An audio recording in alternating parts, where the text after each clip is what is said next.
Pinakamalakas na hari. Credit to the author. 1263-69. Ang mga pangalan po na nandito ay galing sa mga name generator. Kaya kung meron man pagkakatulad sa mga pangalan ng totoong tao o lugar, ito ay tunay na hindi sinasadya.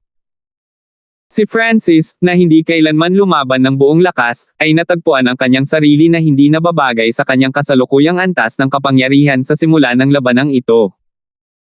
Maraming mga lugar na nakita niya mahirap kontrolin.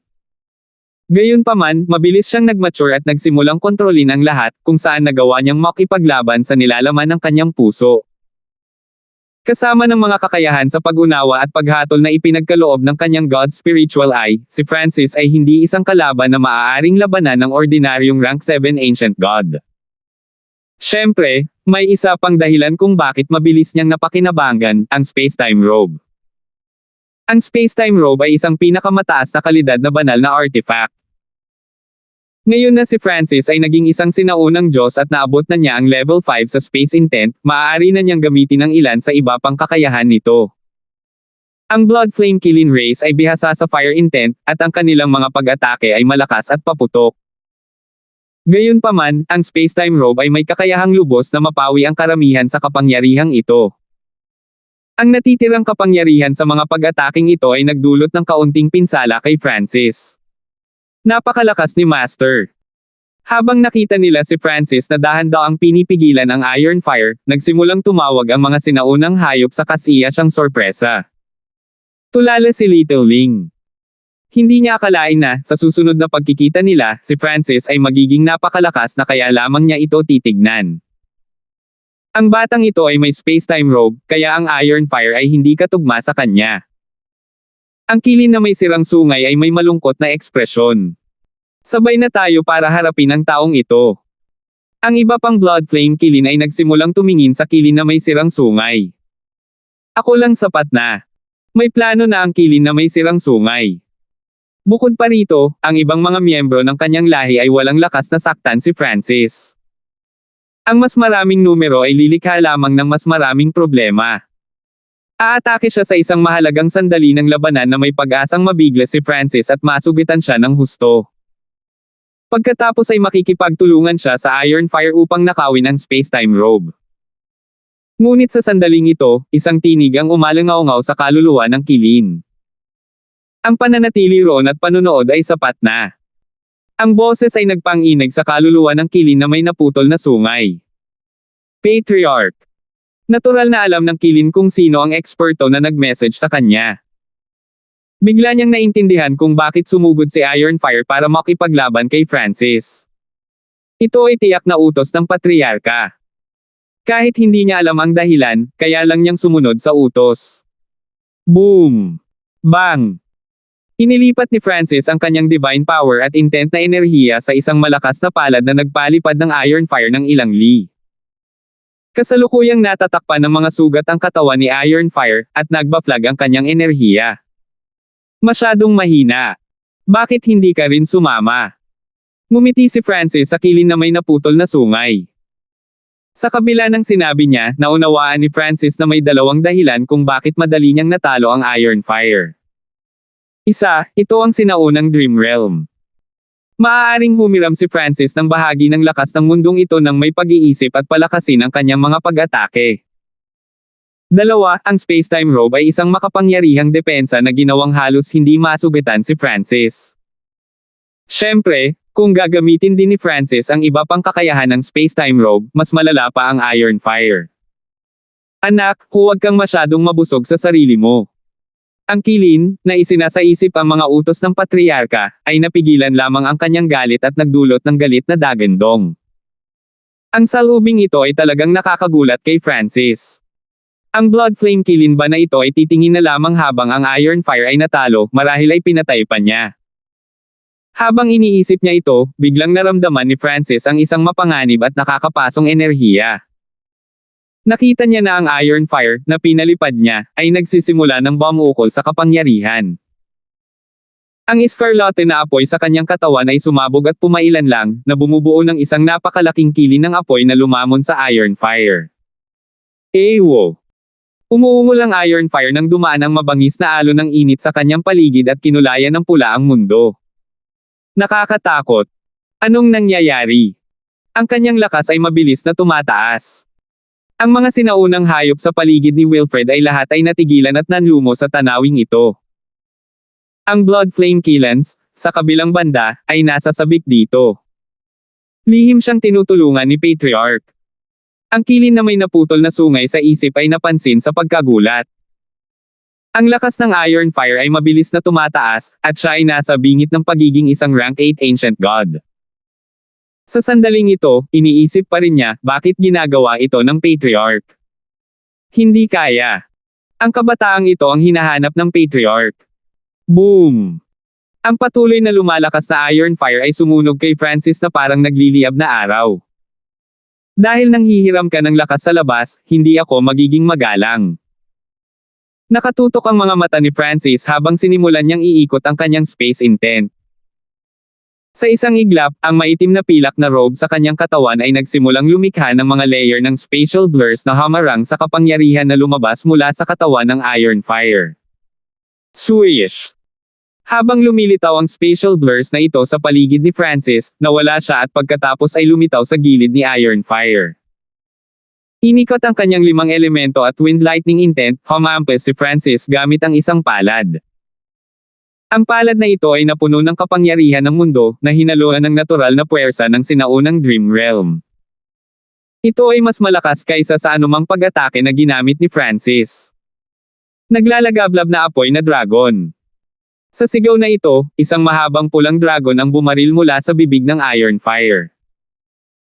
Ang pulang dragon na ito ay hindi kapani-pani walang totoo at nakikita, ang mga kaliskis ng apoy nito ay kumikinang na may pulang ilaw at nag-aapoy sa init. Bumagsak ito sa 5 kulay na palad ng liwanag ni Francis. Boom! Bang! Sa sagupaang ito, ang palad ni Francis na may 5 kulay na kidlat ang unang gumuho. Ngunit bago iyon mangyari, ginamit ni Francis ang kakayahan ng space-time robe na kumurap sa likod ng Iron Fire. Lumilamon ng langit na palad. Ginamit ni Francis ang space-time intent para magpaputok ng napakalaking palad na pumuno sa kalangitan. Ang palad na ito ay lumampas sa espasyo upang bumaba sa katawan ng Iron Fire. Kasabay nito, ang kapangyarihan ng time intent ay lumaganap sa mundo, na nag-aalis ng Iron Fire ng oras upang ipagtanggol o umiwas. Boom! Bang! Ang napakalaking palad ay tumama sa Iron Fire at nagpapahina sa kanya. Wala pa rin siyang laban sa batang ito. Ang kilin na may naputol na sungay ay dilat ang mata at malubay ang panga. Ito ay Iron Fire sa tulong ng Patriarch. Kahit na may space-time robe ang batang iyon, walang dahilan para maging ganito siya kalakas. Ngunit sa sandaling ito, ang katawan ni Iron Fire ay muling namamaga ng enerhiya. Ranggo ng 8 sinaunang Diyos. Ang kilin na may sirang sungay ay ganap na natulala. Ang lakas ng Iron Fire ay lumagpas sa threshold na iyon at umabot sa rank 8. May tumulong sa kanya. Namula ang mukha ni Francis.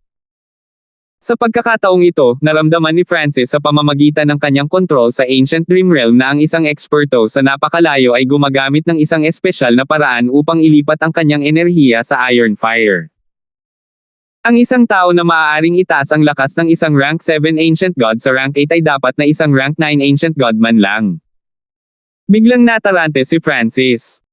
Teka, kung gustong makipagdeal sa akin ng taong nasa likod ng kortina, bakit hindi na lang sila personal na pumunta? Bakit gumamit ng ganitong paraan? Hindi mapigilan ni Francis na malito. Anuman, siya ngayon ay medyo maingat. Sa sandaling lumitaw ang ekspertong iyon, susugod si Francis sa tabi ni Wilfred at iiwan ang sinaunang realm ng pangarap kasama niya. Naglalagablab na apoy na dragon. Ang mabangis na bibig ng Iron Fire ay muling nagsimulang mangalap ng nakakapaso at mapanganib na enerhiya.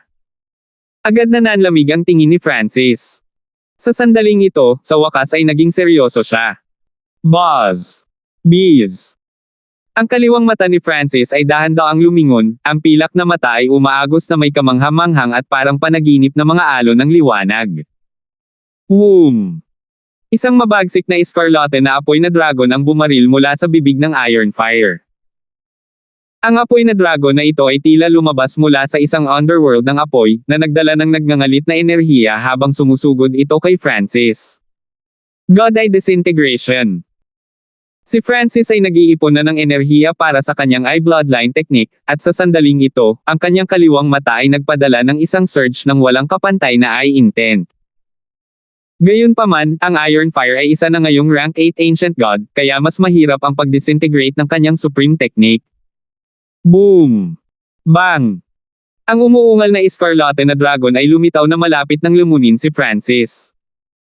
Ngunit ilang daang talampakan pa ito mula kay Francis nang biglang nawala ang ulo ng dragon, at pagkatapos ang leeg, katawan, buntot nito.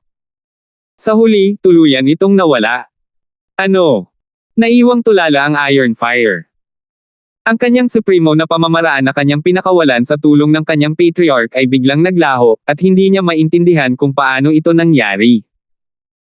Ang mga kilin at ang mga hayop ay tulala lahat, nakatayong tulala na parang mga tanga. Ang lahat ng ito ay masyadong kakaiba. Swish! Ang katawan ni Francis ay kumikislap, at agad siyang lumitaw sa tabi ng Iron Fire. God Eye Duplication nagliliyab na apoy na dragon. Ang kaliwang mata ni Francis ay agad na nagpakawala ng isang panaginip na ambon. Brerum. Isang napakalaking Escarlate na dragon ang sumabog mula sa ambon at lumundag patungo sa Iron Fire na may nakakapanginginig na momentum. Imposible. Nagulat si Iron Fire sa kanyang talino. Paano ginamit ni Francis ang kanyang pinakamataas na pamamaraan? Ang kapangyarihan ay nasa antas din ng isang rank 8 Ancient God. Boom! Ang Iron Fire ay nilamon ng pamilyar na pamamaraan na ito. Natahimik ang buong mundo. Lahat ng nakasaksi sa tanawing ito ay tila natulala sa lugar, kaya sila ay natigilan. Ang lahat ng ito ay sadyang hindi maisip. Boom! Matapos tamaan ng kanyang sariling ultimate technique, nakahiga sa lupa ang Iron Fire, natatakpan ng mga sugat ang kanyang katawan.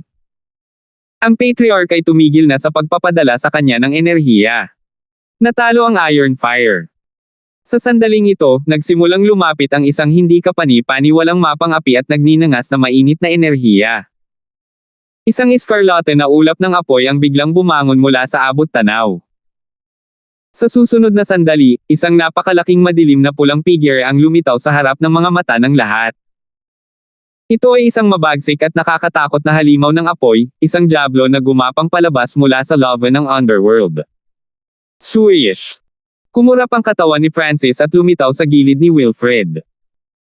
Ang aura ng Dark Red Giant na ito ay bahagyang mas mahina kaysa sa Spiritual Race's Third Elder, ngunit ito ay isang nakakatakot na pag-iral na hindi kayang labanan ni Francis. Good sir? Please wait. Isang nakakabingi at nakakamangha na boses ang biglang umalangaw-ngaw sa kalangitan. Ang mga sinaunang hayop sa paligid ni Francis ay agad na nanginig sa likas na takot. Si Francis ay may malungkot na ekspresyon, ang kanyang kaliwang mata ay nakatuon sa paparating na pinakamataas na eksperto. Kung napansin niyang medyo malikot ang mga bagay, agad siyang aalis. Para saan ang tawag ni senior sa junior na ito? Malamig na tanong ni Francis. Isang madilim na pulang kilin ang lumitaw, ang kanyang buong katawan ay namumula sa madugong apoy, ang kanyang ekspresyon ay galit at makapangyarihan. Ito ay isang nilalang na maaaring mangibabaw sa buong mundo, isang makapangyarihang hegemon. Patriarch. Ang Blood Flame Killens na may paggalang na tumawag. Ang mata ba ni Good Sir ay isang mata ng Diyos? Ang madilim na pulang tanong ni Kilin ay agad na ikinatigilan ng lahat. Mata ng Diyos. Sa kanilang isipan, ang isang God Eye ay maihahambing sa nakakatakot na mga bloodline ng nangungunang 10 sinaunang lahi. Ang bawat isa ay isang alamat, isang makadiyos na pag-iral na hindi maabot ng sinuman. Napatingin ang lahat sa kaliwang mata ni Francis. Habang iniisip nila ang lahat ng hindi maisip na nangyari, tumingin sila sa kaliwang mata ni Francis sa ibang liwanag. Oo. Habang binibigkas ni Francis ang salitang ito, ang kanyang anyo ay tila naging maharlika at kahanga-hanga. Panginoong Diyos, mangyaring tanggapin ang serbisyo ng Blood Flame Killing Race. Ang madilim na pulang kilin na ilang lipa ang layo kay Francis ay ibinaba ang katawan nito at magalang na nagsalita. Hindi lang nito pinalaki ang mga mata ng iba at nalaglag ang kanilang mga panga sa gulat. Maging ang kalmadong mukha ni Francis ay nanigas dahil sa matinding pagkabigla na natanggap niya. 1264. Panginoong Diyos, mangyaring tanggapin ang serbisyo ng Blood Flame Killing Race. Ang madilim na pulang kilin na ilang lipa ang layo kay Francis ay ibinaba ang katawan nito at magalang na nagsalita. Patriarch. Lahat ng Blood Flame Killing ay natulala at hindi nakapagsalita. Ang hindi mabilang na mga sinaunang hayop sa paligid ni Francis ay natigilan din, at ang kanilang mga mata ay agad na naging masigasig habang nakatingin kay Francis. Kahit ang Blood Flame Killing Race ay gustong pagsilbihan ang kanilang amo. Gaano kalakas ang kanilang Panginoon?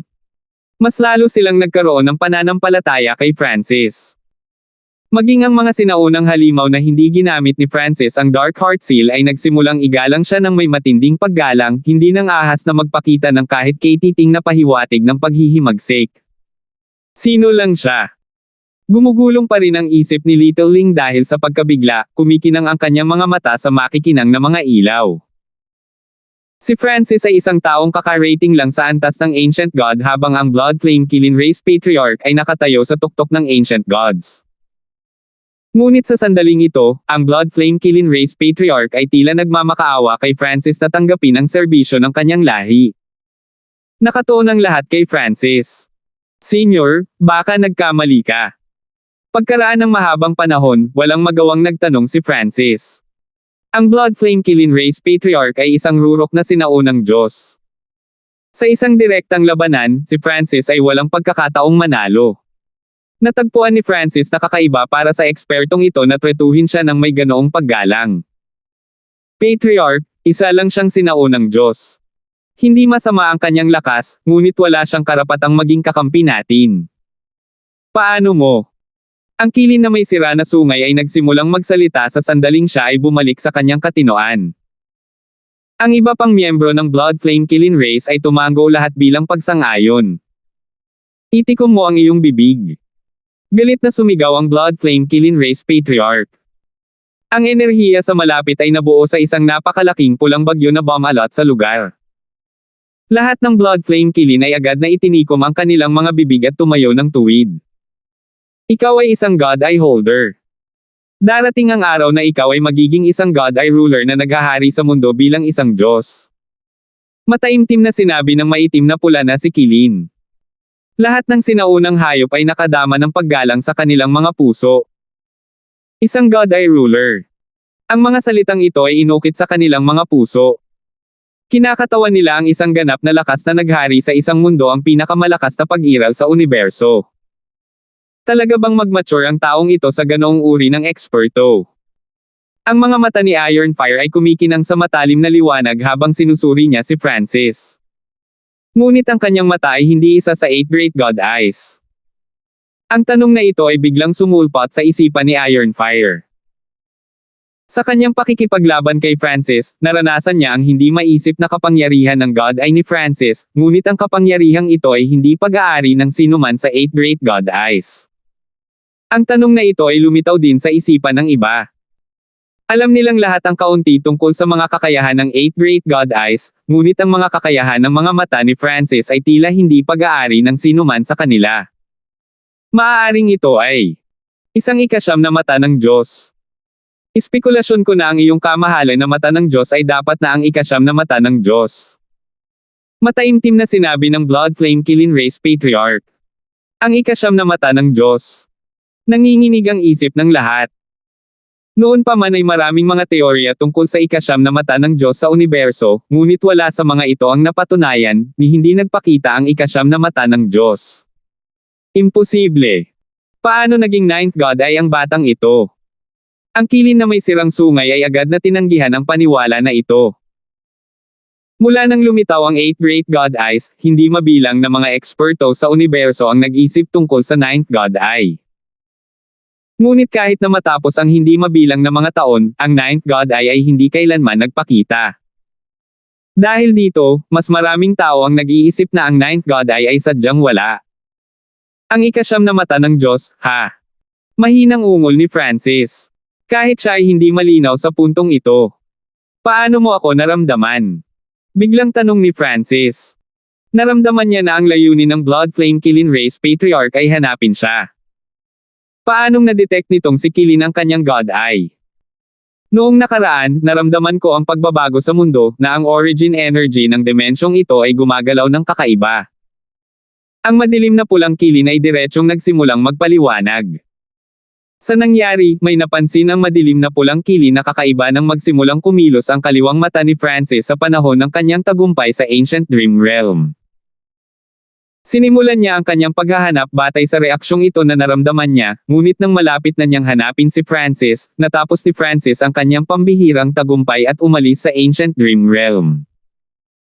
Kaya, ginamit ng maitim na pulang kilin ang mga miyembro ng kanyang lahi para gumawa ng gulo sa rehiyon para pilitin si Francis na palabasan.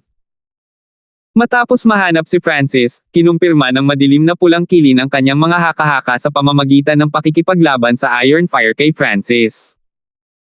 Bilang karagdagan, pinalaki niya ang lakas ng Iron Fire sa pagtatangkang pilitin si Francis na gamitin ang mga kakayahan ng kanyang kaliwang mata. Sa huli, nakarating siya sa matatag na conclusion na si Francis ay nagtataglay ng isang mata ng Diyos. Patawarin mo ako sa paggamit ng hindi makatwirang paraan na ito. Humihingi ng paumanhin ang maitim na pula na si Kilin. Ang mga tao ng Blood Flame Kilin race ay nagyelo pa rin habang sinusubukan ng kanilang isipan na tunawin ang lahat ng kanilang naririnig. Sa wakas ay naunawaan na nila kung bakit inutusan sila ng kanilang patriarka na pumunta rito at sugpuin ang mga sinaunang hayop. Ito ay upang pilitin si Francis. Ngunit bakit sigurado ang kanilang patriarch na ang kakayahan ng God Eye ni Francis ay ang kakayahan ng Ninth God Eye? Si Francis ay napaka-curious din na marinig ang sagot sa tanong na ito. Mahirap para sa isang God Eye na maging mature, at maaaring makatagpo ng maraming malalakas na kalaban sa proseso. Ang Blood Flame Kilin race ay handang maglingkod sa Panginoong Diyos. Matapos magbigay ng kanyang paliwanag, ang maitim na pulang si Kilin ay muli nang may paggalang na gumawa ng kanyang panukala. Likas na handa akong tanggapin ang lahat ng ito, ngunit masyado kang mapanganib. Nakangiting sabi ni Francis. Ang Blood Flame Kilin race ay isang peak 4-star faction at least. Masyadong handang tanggapin ni Francis ang gayong mga tagapaglingkod. Gayunpaman, ang Blood Flame Kilin race patriarch ay napakalakas. Hindi makatitiyak si Francis na wala siyang binabalak. Kaya naman, hindi siya mapakali nang may ganoong tao sa kanyang tabi. Handa akong pumirma ng isang panunumpa sa dugo kasama ng inyong kamahalan. Ang madilim na pulang kilin ay tila inaasahan ang tugon na iyon. Patriarch, paano mo magagawa? Ang Blood Flame Killens ay natulala. Nais ng kanilang patriarka na pumirma ng isang panunumpa sa dugo kasama ang napakaliit na kabataang ito.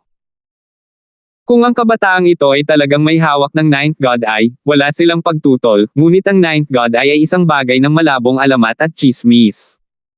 Paano sila maniniwala sa ganoong bagay? Ang iyong mga tao ay tila hindi nasisiyahan. Ito rin ay hindi ako mapakali. Nilaybot ng tingin ni Francis ang Blood Flame Killens. Ikaw. Ang Blood Flame Killens ay nagalit lahat, ngunit ang kanilang takot at paggalang sa kanilang patriarch ay nangangahulugan na hindi sila nang ahas na kumilos sa kanilang galit. Kung payag ang kamahalan, maaari mong turuan ang mga tao ng aking lahi. Sila ay lubos na makumbinsi sa kapangyarihan ng iyong kamahalan. Payo ng Dark Red na si Kilin. Naningkit ang mga mata ni Francis. Ang Blood Flame Kilin race ay isang peak 4-star faction. Bukod sa rank 7 Ancient Gods tulad ng Iron Fire, mayroon talagang rank 8 at kahit rank 9 Ancient Gods. Inaasahan ba ng maitim na pulang kilin na ito na matalo siya sa rank 8 at rank 9 Ancient Gods? Ang Blood Flame Kilin race patriarch ay malinaw na nagtitiwala na makukumbansi ni Francis ang mga tao sa kanyang lahi. Okay. Nagpa siya si Francis na sumang-ayon. Gusto niyang makita kung ano ang binabalak nitong Dark Red Kilin.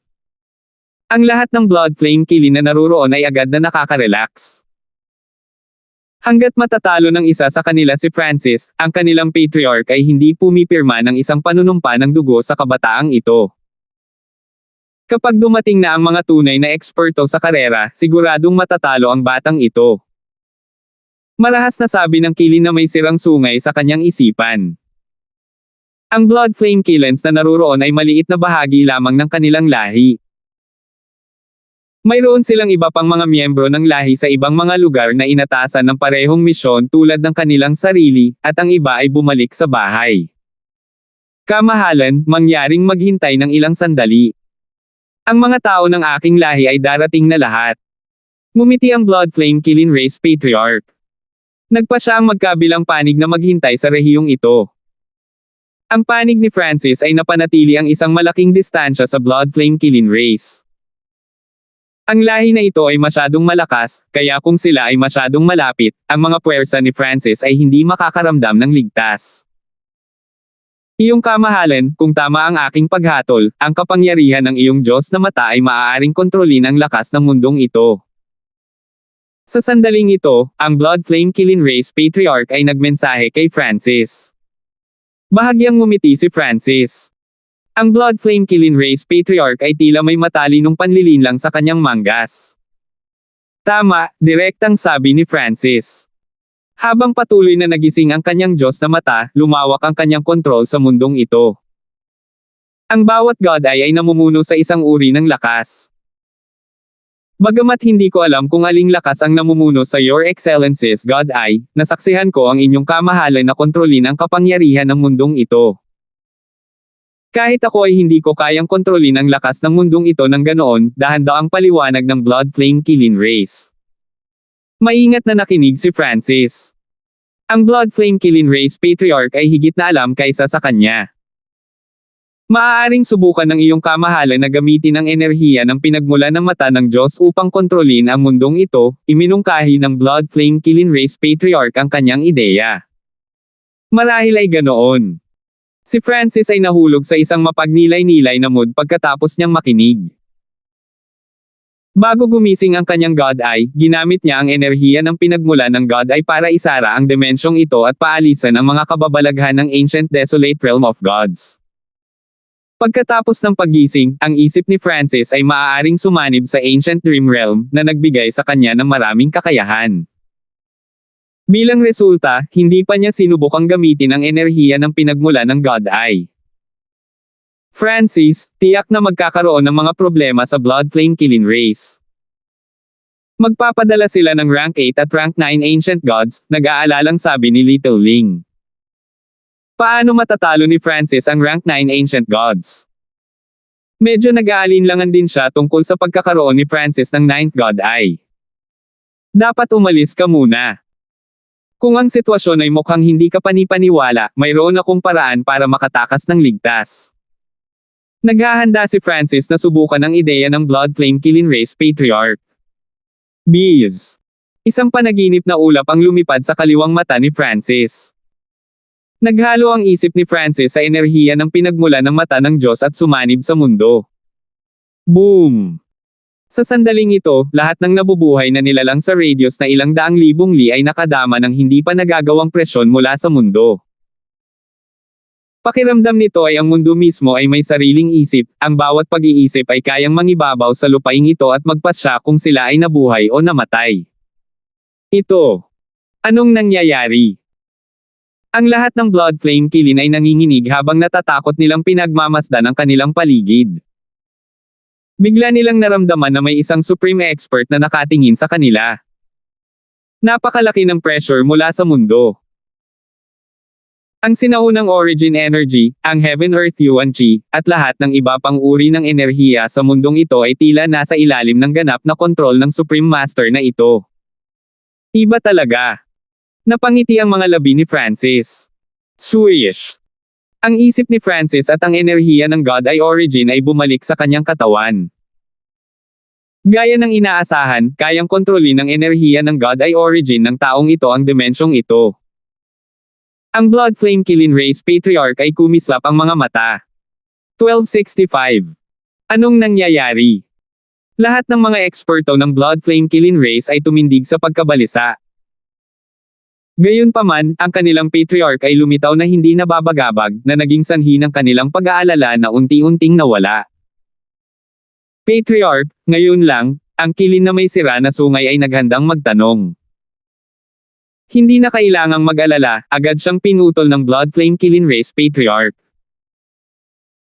Sa kabilang dulo, ang ilan sa mga mas nakakaunawang sinaunang hayop sa paligid ni Francis ay nakapansin ng malalakas na alon ng enerhiya na nagmumula sa kanya ilang sandali ang nakalipas. Anong nangyayari? Dahil ba sa kanya ang kakaibang sensasyon na iyon sa mundo? Ibinaling ni Little Ling ang kanyang natulala na mga mata kay Francis. Iginawad ba ng Ninth God Eye ang kakayahang ito kay Francis? Siya ba talaga ang may-ari ng Ninth God Eye? Kung kontrolin ko ang Ancient Dream Realm gamit ang pamamaraang ito, kahit isang rank 8 Ancient God ay hindi makakapantay sa akin. Si Francis ay medyo masaya sa loob. Ngunit sa huli, ito ay isang kalamangan lamang na taglay niya sa Ancient Dream Realm. Nagpatuloy siya sa pagpapatatag ng kanyang lakas at pagsasaliksik sa kakayahan ng kanyang God Eye. Samantala, dumarami ang mga miyembro ng Blood Flame Killing Race. Makalipas ang isang buwan, natipon na ang lahat ng Blood Flame Killing Race. Kamahalan, maaari na tayong magsimula ngayon. Tumawag ang Blood Flame Killing Race Patriarch. Thuish. Lumilipad na si Francis, bagamat napanatili pa rin niya ang isang itinakdang distansya sa pagitan niya at ng Blood Flame Killing Race. Sinuri ng mga miyembro ng Blood Flame Killing Race si Francis at nakipag-chat sa isa't isa, nagniningning ang kanilang mga mata sa pagkagulat, pang-aalipusta, o pang-aalipusta. Tingnan ko kung ikaw ba talaga ang may-ari ng isang God Eye. Isang mabangis na mukha na pulang kilin ang lumabas mula sa Blood Flame Killing Race. Ranggo ng 8 sinaunang Diyos. Napasigaw si Little Ling sa alarma. Tinalo ni Francis ang Iron Fire, na may lakas ng isang rank 8. Gayunpaman, ang Iron Fire ay lihim na tinulungan ng Patriarch, at ang kanyang lakas ay pansamantala lamang sa rank 8. Sa lahat ng iba pang aspeto, siya pa rin ang rank 7, kaya imposibleng ikumpara siya sa isang tunay na rank 8 Ancient God. Ewo! Ang pulang kilin ay napaungol sa langit habang pinapaganan niya ang kanyang bloodline. Ang isang escarlate na apoy ay umusbong at nagsimulang umikot na parang buhawi ng apoy. Dahil gusto mong maranasan ito, hahayaan kitang maranasan. Ang pilak na buhok ni Francis ay nagsimulang gumalaw sa sarili nitong habang ang kanyang kaliwang mata ay nagsimulang kumislap na may kakaibang ningning. Bees! Isang malabo na kinang ang bumungad sa kanyang kaliwang mata. Ang bahagi ng soul intent ni Francis ay nagdadala ng ilang enerhiya ng God Eye origin at sumanib sa mundo. Agad na naramdaman ni Francis na ang bahaging ito ng mundo ay naging kanyang katawan. Sa isang pag-iisip, bumaba ang isang pinakamataas na presyon. Ang napakalaking kapangyarihan ng mundo ay bumagsak sa Red Flame Kilin. Hiss! Ang nagngangalit na apoy sa kanyang katawan ay tila nakatagpo ng karagatan, at ang kanyang kapangyarihan ay bumaba habang ang kanyang apoy ay lumalabo. Ito. Anong nangyayari? Natigilan si Flame Kilin. Ang lakas na nakuha niya sa pag-activate ng kanyang bloodline ay halos agad na napigilan. Ang kanyang kasalukuyang antas ng lakas ay mas mahina kaysa bago niya na-activate ang kanyang bloodline. Kaya, siya ang may pananagutan sa kakaibang aktibidad na iyon. Ang ilan sa mga Blood Flame Killens ay agad na naunawaan kung ano ang nangyayari at naglabas ng kanilang mga conclusion. Lahat sila ay orihinal na naniniwala na ito ay dahil ang ilang pinakamataas na dalubhasa na katulad ng kanilang Patriarch ay bababa na, ngunit ngayon. Ito ang origin energy ng mundo. Ang Blood Flame Killing Race Patriarch ay bumulong sa gulat. Habang nakatingin siya kay Francis, ang kanyang mga mata ay agad na nasasabik. Isa ka lang rank 7 Ancient God. Kahit na pinigilan ang lakas ko, hindi ka pa rin makakapantay sa akin. Ang pulang apoy na si Kilin ay walang kabuluhang umungal. Boom! Nagtransform siya sa isang nakakapasong bola ng apoy na bumaril kay Francis. Ganun ba? Bahagyang ngumiti si Francis. Nagkaroon ng napakalaking pagsabog sa hangin. Kaboom! Ang bahagi ng kanyang kaluluwa na sumanib sa mundo ay nagpakawala ng enerhiya na nagkulong sa espasyo sa paligid ng Red Flame Kilin. Ang Red Flame Kilin na ito ay nagpaplanong gumamit ng space intent nang matuklasan niyang hindi niya kayang gawin iyon. Sa katunayan, ang kanyang katawan ay tila spatially restricted na nagre-resulta sa kanyang paggalaw ng mas mabagal. Swish! Isang spatial blur ang lumitaw sa paligid ni Francis. Pagkatapos ay nawala siya, muling lumitaw sa likod mismo ng Red Flame Kilin. Lumilamon ng langit na palad. Ginamit ni Francis ang kanyang space intent. Sa sandaling ito, ang kanyang space intent ay hindi lamang pinalakas ng space-time robe, kundi ng spatial energy ng Ancient Dream Realm din. Isang illusory palm ang lumitaw at pagkatapos ay nawala. Boom! Bang!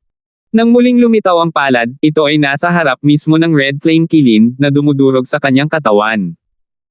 Ah! Ang Red Flame na si Kilin ay sumigaw habang siya ay binagsak sa lupa.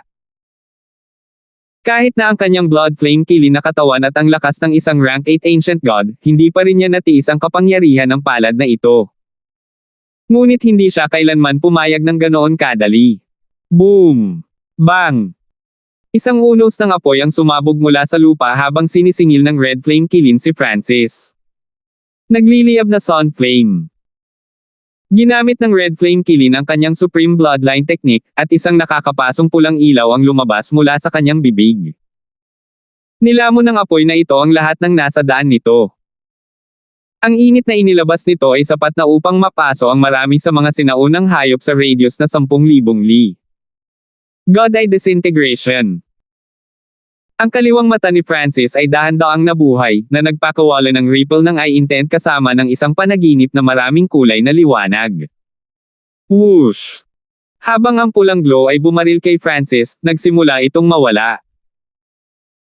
Para sa mga tagalabas, tila ang lugar sa paligid ng Francis ay isang ipinagbabawal na zona na magiging sanhi ng pagkawala ng lahat ng enerhiya sa labas. Whoosh! Whoosh! Ginamit ni Francis ang spatial blink para gawing imposible para sa Red Flame Kilin na mahulaan kung saan siya lalabas at aatake. God-Eye Duplication nagliliyab na Sun Flame. Si Francis ay hindi masyadong lumapit sa Red Flame Kilin bago gamitin ang God-Eye Duplication. Bees. Sa isang malakas na alon ng eye intent, isang panaginip na ambon ang lumabas sa kanyang kaliwang mata. Biglang sumili ang nakakapasong pulang ilaw mula sa ambon. Ito ang aking ultimate technique. Ang Red Flame Kilin ay natigilan sa sukdulan. Ito ang kapangyarihan ng kanyang mata ng Diyos. Sa di kalayuan, labis ding nabigla ang Iron Fire. Bilang isang bystander ngayon, muli niyang nasaksihan ang hindi maisip na kakayahan ni Francis. Kahit na ang Iron Fire ay hindi napagtanto na kinilala na niya si Francis bilang may hawak ng Ninth God Eye. Boom! Bang! Ang nagbabagang pulang apoy ay tumpak na tumama sa Red Flame Kilin. Matapos dumaong ang pag-ataking ito, nag-follow up si Francis ng ilang mga diskarte sa linya ng dugo ng soul. Ang Red Flame Kilin ay malungkot na sumigaw sa gitna ng isang itim na hukay ng apoy. Ang pisikal at espiritual na pag-atake kasama ng panggigipit at pagtanggi ng mundo ay ganap na nag-alis sa kanya ng kakayahang lumaban. Talo! Ang lahat ng Blood Flame Kilin ay natulala. Kung hindi nila ito nakita para sa kanilang sarili, hindi sila kailanman maniniwala na ang isang rank 7 Ancient God ay napakadaling matatalo ang isang rank 8 Ancient God Blood Flame Kilin. Awayin mo ako. Sa isang iskarlate na ulap, isang sinaunang Diyos na may pinakamataas na rank 8 ang gustong makipaglaban kay Francis upang hugasan ang kahihiyan ng Blood Flame Kilin race. Malamig na sumengot si Francis, at ang kanyang kaliwang mata ay naglabas ng malakas na alon ng eye intent. Pagkaraan ng ilang sandali, ang kaliwang mata ni Francis ay naging ordinaryong itim na mata, ngunit isang napakalaking pilak na Eye of Heaven ang lumitaw sa kalangitan. Ang pilak na mata na ito ay lubos na napakalaki at mayroong maraming iba't ibang kulay na dumadaloy sa loob nito. Ito ay malamig at walang kabuluhan, na para bang kinakatawan nito ang kapangyarihan ng langit na tumitingin sa lahat ng nabubuhay na nilalang. Boom! Ang malapilak na mata ay biglang nagsimulang lumiko. Ang tanawing ito ay nagdulot ng takot sa puso ng lahat ng nabubuhay na nilalang sa ibaba. Ang mata na ito ay sadyang napakalaki. Kung ang mata na ito ay pag-aari ng ilang nilalang, mahirap isipin kung gaano kalaki ang nilalang na ito. Sa huli, ang pilak na mata na ito ay nakalock sa Blood Flame Kilin na naghahanda para makipaglaban. Boom! Ang walang hanggan na kamahalan ng mundo na sinamahan ng walang hugis na mental na enerhiya ay bumaba sa Kilin. Ito ay Agad na naramdaman ng Blood Flame Kilin na parang bumabagsak ang langit. Nanginginig ang kanyang buong katawan habang sinusubukan niyang labanan ang lakas ng langit, ngunit ang lakas ng pag-iisip na iyon ay nagpang-inag sa kanyang kaluluwa sa takot. Ang Blood Flame Kilin sa paligid niya ay nahuli din sa invisible pressure na ito. Tumangala sila sa langit, isang pakiramdam ng kawalang halaga at kawalan ng kakayahan sa kanilang mga puso. Ang Blood Flame Kilin Race Patriarch ay tumangala din sa napakalaking Divine Silver Eye na iyon na nakakubli sa kalangitan, ang kanyang pagkabigla ay hindi maipaliwanag. Panginoong Diyos! Biglang nagsalita ang Blood Flame Kilin Race Patriarch. Ang iba pang miyembro ng Blood Flame Kilin Race ay nanginginig sa pisikal at mental. Panginoong Diyos! Isa pang Blood Flame Kilin ang tumawag. Panginoong Diyos! Panginoong Diyos! Parami ng parami ang Blood Flame Killens na dumadagdag sa iyak. Ang kanilang pagsamba na tinig ay umalangaw-ngaw sa buong mundo. Sa kabilang dulo, ang mga sinaunang hayop na naglilingkod kay Francis ay nagsimula ring same time na sumigaw, Panginoong Diyos. Sa sandaling ito, lahat ng nabubuhay na nilalang para sa milyon-milyong li sa paligid ay itinaas ang kanilang mga ulo hanggang sa pilak na mata sa kalangitan. Habang ang mga sigaw ng, Panginoong Diyos, ay yumanig sa langit, dinagdagan din nila ang kanilang mga iyak sa halo. Sa kalangitan, inilagay ni Francis ang karamihan sa kanyang isip sa napakalaking Eye of Heaven na iyon. Hindi niya akalain na ang Eye of Heaven ay magiging ganito kapag ginamit sa enerhiya ng God Eye Origin. Sa sandaling ito, hindi kapani-paniwalang malayo ang kanyang nakikita, at habang nakatingin siya sa mundo, naririnig niya ang hindi mabilang na mga nilalang na sumasamba sa kanya. Labis din siyang nabigla sa lahat ng ito. Para siyang tunay na naging Panginoong Diyos na naghari sa lahat sa lupaing ito. Hindi maganda. Ang enerhiya ng My God Eye ay mabilis na nababawasan. Isang alon ng pagkapagod ang dumaan sa kaluluwa ni Francis. Na may swoosh. Nawala ang napakalaking silver eye. Bumalik sa katahimikan ang mundo. Nabawi ng kaliwang mata ni Francis ang kulay pilak nitong kinang. Nakakakonsumo ng marami. Naramdaman ni Francis na ang kanyang kaliwang mata ay hindi na kayang gumamit ng anumang origin energy. Pagkatapos ng lahat, ginamit niya ang enerhiyang ito sa kanyang labanan at pagkatapos ay noong ginamit niya ang Eye of Heaven na iyon, kaya mas mabilis na naubos ang enerhiya ng origin. Sa sandaling ito, naramdaman ni Francis na may kakaibang nangyayari. Lahat ng miyembro ng Blood Flame Kilin Race ay ibinaba ang kanilang mga ulo habang ang Blood Flame Kilin Race Patriarch ay dahan-daang humakbang pasulong. Panginoong Diyos, mangyaring payagan ang aking lahi na maglingkod sa iyong kamahalan. 1266. Sa Blood Flame Kilin Race na handang maglingkod kay Francis, gumawa si Francis ng isang blood contract sa Blood Flame Kilin Race Patriarch. Ang mga nilalaman ng kontrata ay simple. Susundin ng Blood Flame Kilin Race ang mga utos ni Francis at hindi siya aatake. Katulad nito, hindi sinasadya ni Francis na saktan ang Blood Flame Kilin Race. Di nagtagal, lumipat si Francis at ang maraming sinaunang hayop sa ilalim ng kanyang pamumuno sa teritoryo ng Blood Flame Kilin Race. Ang Blood Flame Kilin Race ay isang Peak 4-star faction at sinakop ang isang malaking rehiyon sa gitna ng Ancient Dream Realm. Ang lugar na ito ay may mas maraming mapagkukunan kaysa sa panlabas na gilid. Ngayon, ang teritoryo ng Blood Flame Kilin Race ay naging pangunahing base ni Francis sa Ancient Dream Realm. Sa hinaharap, maaaring gamitin ni Wilfred ang kapangyarihan ng Blood Flame Kilin Race upang palawakin at anihin ang maraming beses na mas maraming mapagkukunan kaysa dati. Panahon na para umalis ako. Nanatili si Francis sa Blood Flame Kilin Race ng ilang araw lamang. Ang mga diskarte at kasanayan ng Blood Flame Kilin Race ay para sa bloodline ng Blood Flame Kilin.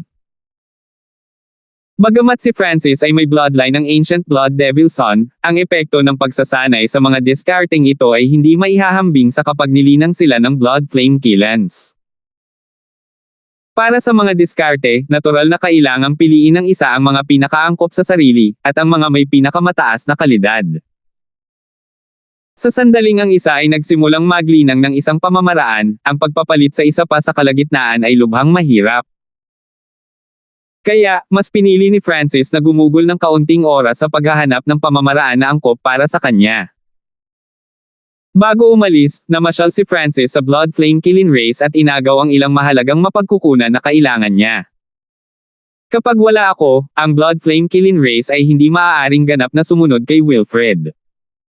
Biglang may napagtanto si Francis. Nirerespeto lang siya ng Blood Flame Killing Race dahil sa kanyang God Eye. Bagamat si Wilfred ay may Eye of Myriad Forms, hindi siya aktual na inapo ng Bloodline. Bukod dito, mas mahina rin siya sa mga tuntunin ng lakas. Sa huli, nagpa siya si Francis na pasukin si Wilfred sa Heavenly Divine Realm.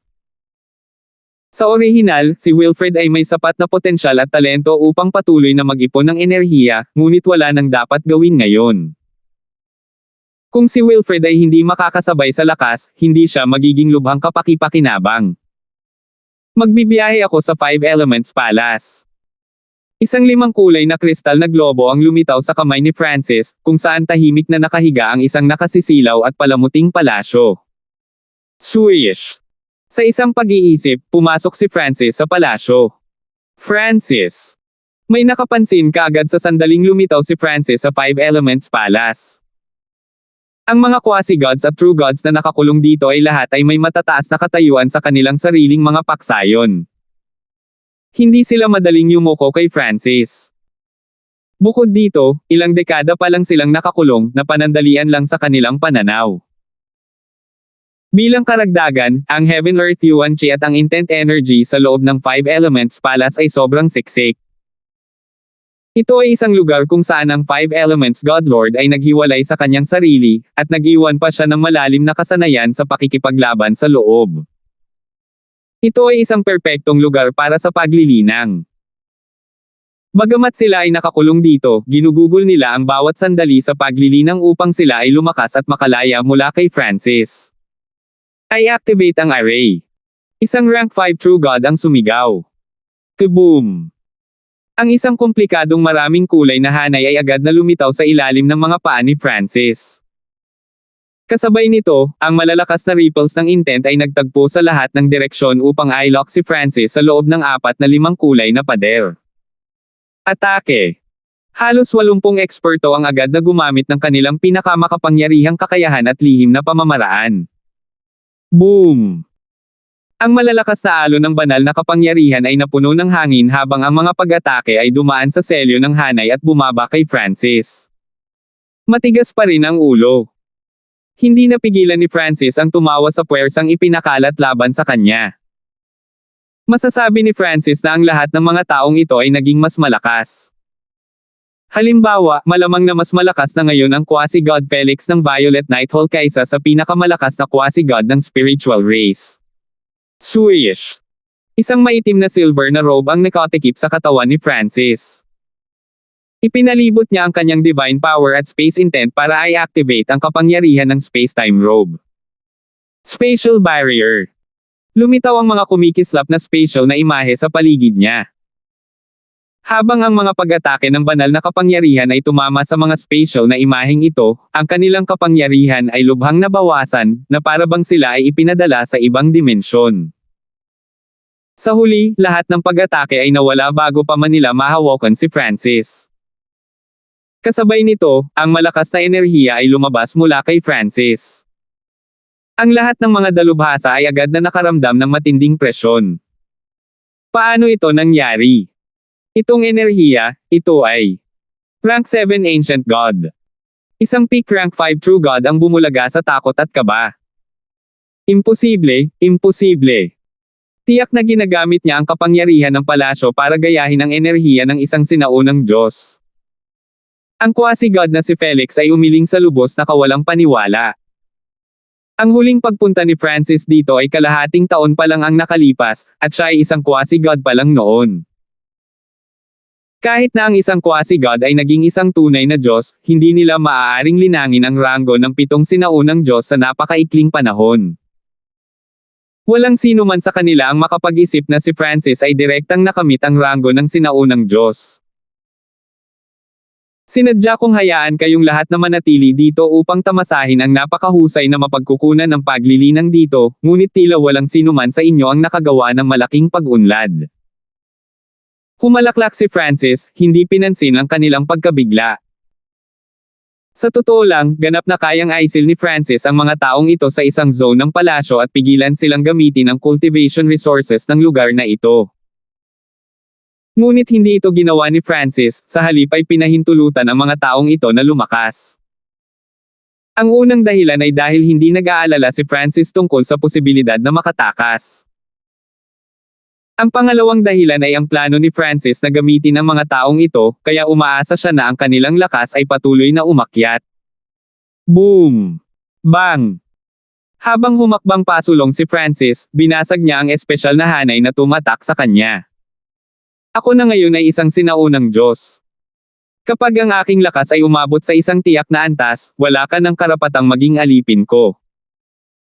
Biglang naging malamig ang boses ni Francis, na tumusok sa kanilang mga puso na parang napakalamig na karayom.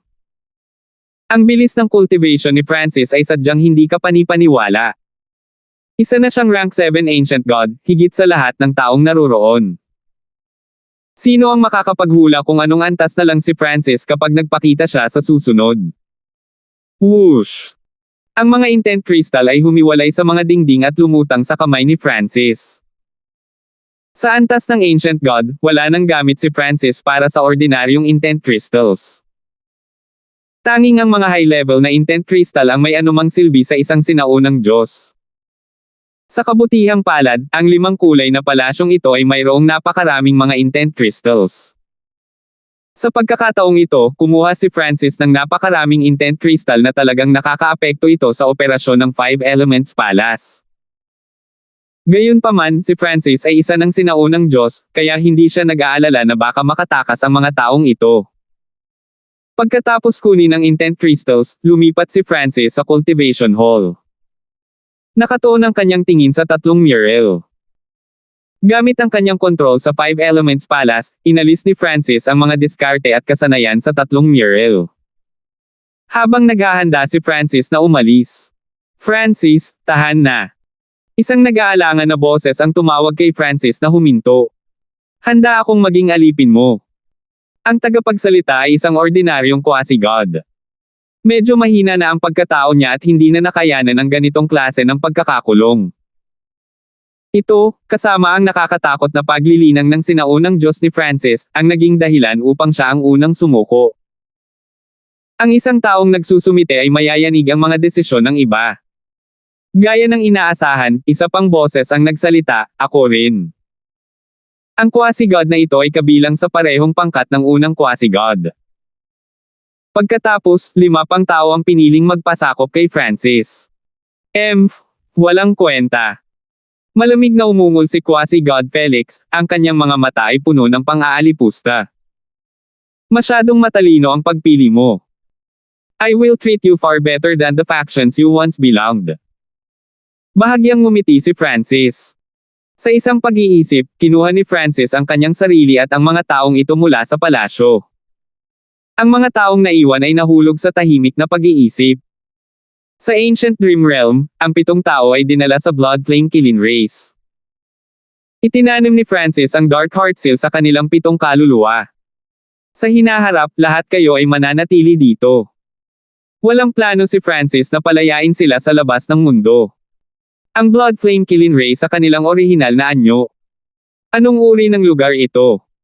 Gulat na sabi ng isang eksperto sa tunay na Diyos. Ang wild sinaunang lihim na dimensyon. Si Francis ay nagbigay ng isang misteryosong ngiti. Paano naging ganito? Naramdaman agad ng 7 ang pag-short circuit ng kanilang isipan. Paano sila makikita sa Wild Ancient Secret Dimension?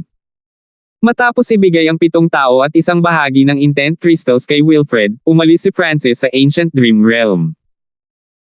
Sa pagbabalik sa espiritual na lahi, muling itinago ni Francis ang kanyang enerhiya, kahit na gumamit ng God Sealing Stone upang i-seal ang isang divine stage. Si Francis ay kasalukuyang naninirahan sa isang palasyo na sadyang para sa mga pangunahing disipulo. Kahit na ang spiritual race elders ay hindi pinayagang mag-scan sa lugar gamit ang kanilang divine senses. Paglabas ng kanyang palasyo, nakasalubong niya ang isang panloob na alagad na nakatayo sa tabi ng kanyang tarangkahan. Sa sandaling makita ng inner disciple si Francis, sinabi niya kaagad kay Francis kung ano ang nangyayari at kumuha ng malaking stack ng mga imbitasyon. Matapos ipaliwanag ang lahat, umalis ang panloob na alagad. Ito ay lahat ng mga imbitasyon mula sa iba't ibang mga pangunahing paksayon. Nakaramdam ng pananakit ng ulo si Francis nang isara niya ang gate ng kanyang palasyo at itinapon ang mga titik sa kanyang interspatial dimension. Hindi ako dapat magpakita ng masyadong maraming sa ngayon. Ang mga paksayon na ito na bumisita sa espiritual na lahi ay malamang na hindi pa umalis. Aalis muna ako saglit sa spiritual race. Baka maibalik ko si Fernan sa lugar na ito. Ginawa ni Francis ang kanyang mga plano. Noong gabing iyon, nag-message si Francis kay Angelica na nagsasabing aalis siya sa spiritual race para sa isang spell at hindi na siya kailangang mag-alala. Pagkatapos, sa tulong ni Diane, iniwan ni Francis ang espiritual na lahi nang hindi naalarma ang sinuman. Pagkatapos umalis sa teritoryo ng espiritual na lahi, nagsuot si Francis ng puting belo at nagsimulang maglakbay. Sa bagay, masyadong halata ang kulay ng buhok at mata niya. Makikilala agad ng sinumang nakakaalam kung sino si Francis. Ito rin ang dahilan kung bakit siya humingi ng tulong kay Diane upang umalis sa espiritual na lahi. Malapit sa panlabas na gilid ng spiritual race, ang Ancient God Knight Dragon at ang kanyang grupo ay naghihintay sa buong oras na ito. Hindi ka maaaring manatili sa espiritual na lahi magpakailanman. Ang Ancient God Knight Dragon ay may malamig at madilim na mukha. Ang spiritual race at Violet Knight Hall ay parehong 5-star factions, at may 3 zone sa pagitan nila.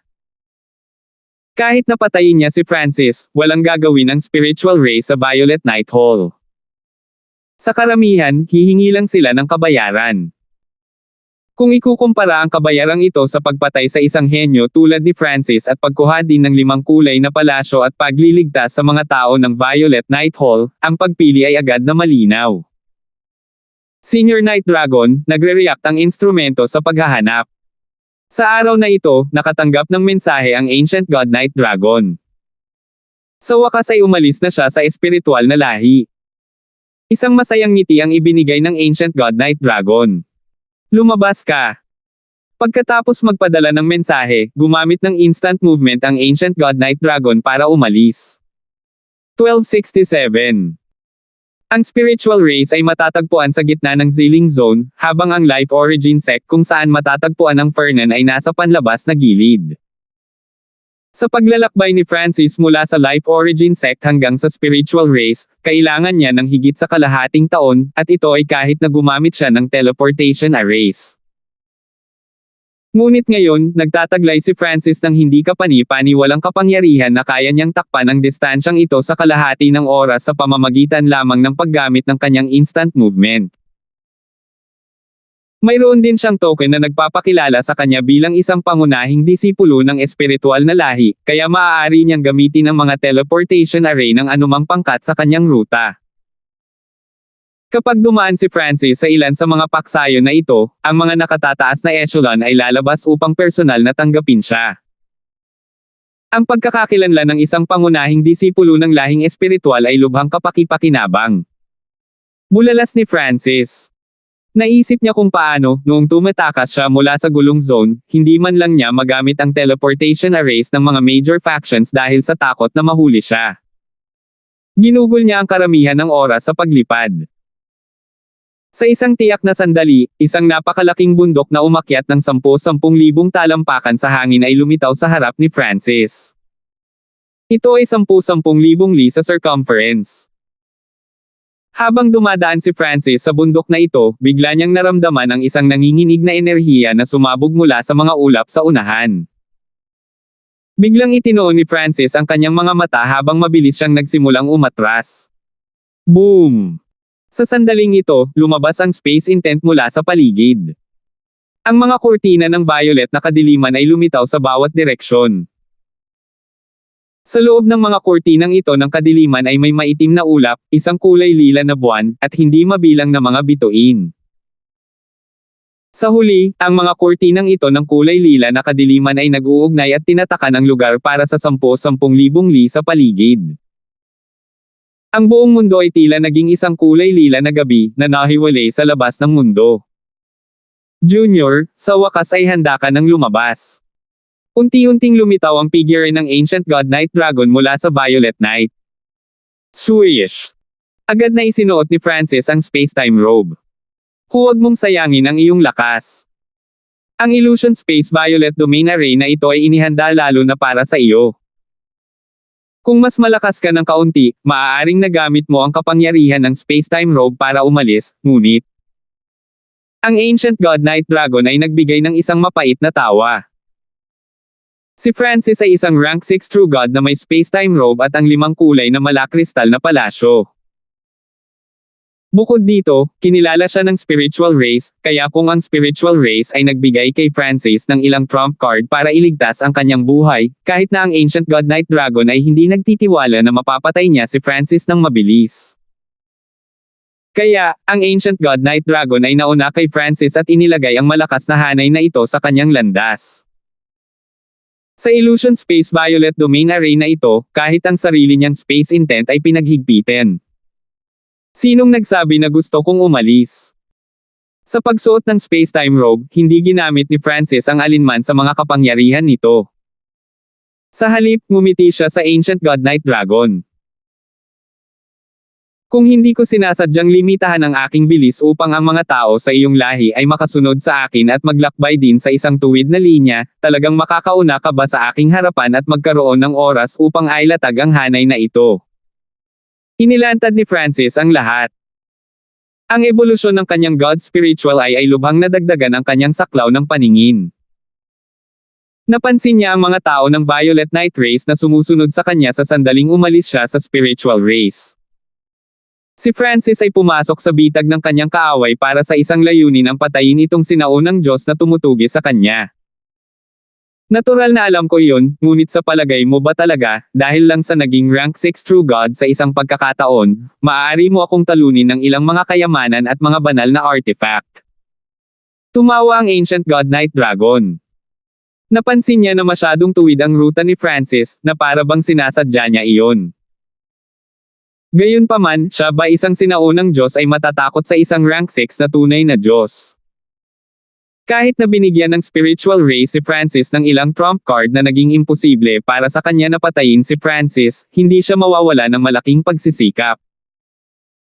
At kapag napatay niya si Francis, makukuha niya ang lahat ng kayamanan na pag-aari ni Francis. Paano ko malalaman kung hindi ko susubukan? May isang bagay na tuso at tuso sa ngiti ni Francis. Hey! Humalaklak ang Ancient God Night Dragon sa panunuya. Boom! Ina-activate ng Ancient God Night Dragon ang kanyang bloodline. Nag-transform ang kanyang buong katawan sa isang makapal na violet na likido na sumanib sa paligid na kadiliman. Agad na napansin ni Francis ang presyon na ibinibigay sa kanya ng nakapalibot na espasyo. Kasabay nito, ang mga bituin, ang kulay lila na buwan, at ang mga madilim na ulap ay nagsimulang gumalaw ayon sa kakaibang mga batas. Kapangyarihan ng ilusyon daw. Ang kaliwang mata ni Francis ay naglabas ng pinakamataas na intent sa mata na nagpapahintulot sa kanya na manatiling malinaw ang pag-iisip. Talagang hindi pangkaraniwan ang eye bloodline ng batang ito. Maaari nitong baliwalain ang kapangyarihan ng illusion daw ng Illusion Space Violet Domain Array. Ang nakatagong Ancient God Night Dragon ay medyo nagulat. Ang Illusion Space Violet Domain Array ay may 3 pangunahing gamit. 1. Ihiwalay ang isang rehiyon mula sa labas ng mundo at pigilan ang isang kalaban sa paggamit ng space intent. 2. Lumikha ng kapangyarihan ng illusion daw na napakahirap labanan ng mga karaniwang eksperto sa parehong antas. 3. Palakasin ang bloodline power ng Violet Night Race. Whoosh! Whoosh! 2 figure na nabuo mula sa kumikinang na violet na likido ang lumitaw sa violet na gabi. Ang mga figure na ito ay pumutok sa kakila-kilabot na kapangyarihan habang sinisingil nila si Francis. 5 elemento ng Tribulation Lightning Domain. Ang katawan ni Francis ay agad na nagpakawala ng nakakasilaw na 5 kulay na kidlat. Dahil si Francis ang sentro, ang lugar ay biglang naging dimensyon ng 5 kulay na kidlat. Sa sandaling pumasok ang dalawang violet figure na iyon sa 5 Elements Tribulation Lightning Domain, napigilan sila ng kapangyarihan ng 5 Elements Tribulation Lightning. Swish!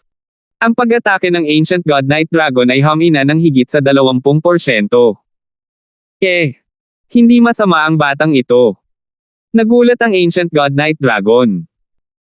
Napakalaki ng agwat sa pagitan ng isang rank 6 True God at isang rank 7 Ancient God.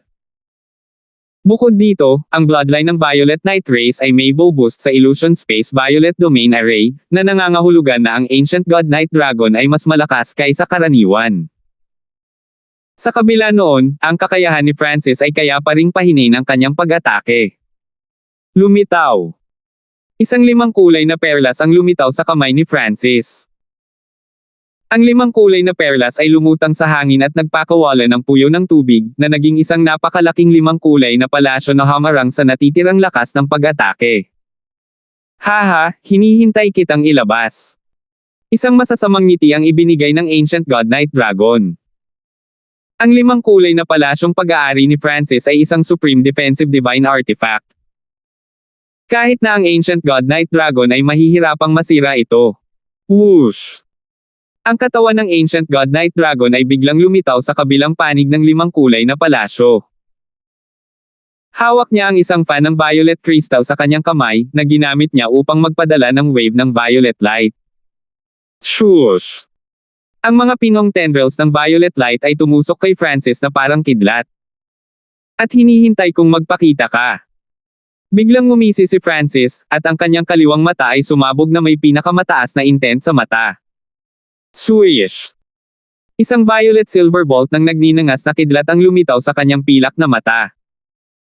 Ang kakilakilabot na enerhiya ng Tribulation Lightning sa apoy na ito ay nagparamdam kaagad sa Ancient God Knight Dragon na may mali.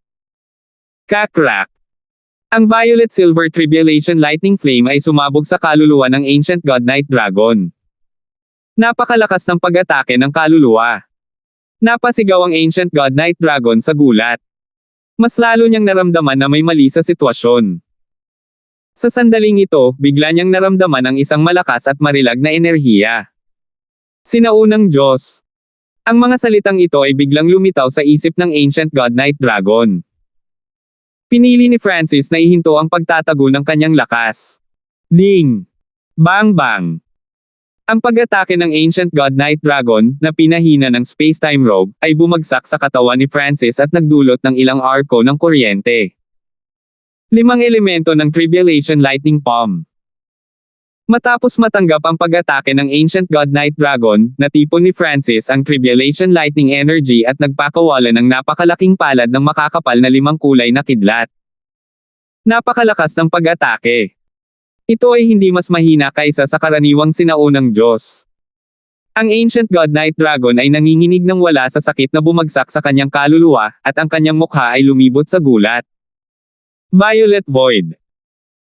Ang Ancient God Knight Dragon ay nag-activate ng kanyang bloodline power, at ang kanyang katawan ay agad na nabalot ng mga layer ng kumikislap na violet na ilaw.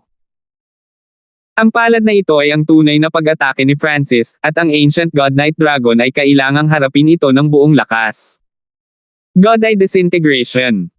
Ang kaliwang mata ni Francis ay may eye intent. Nagkaroon ng mapanlinlang na pagkislap ng liwanag, at pagkatapos ay bumuhos ang isang panaginip na ambon.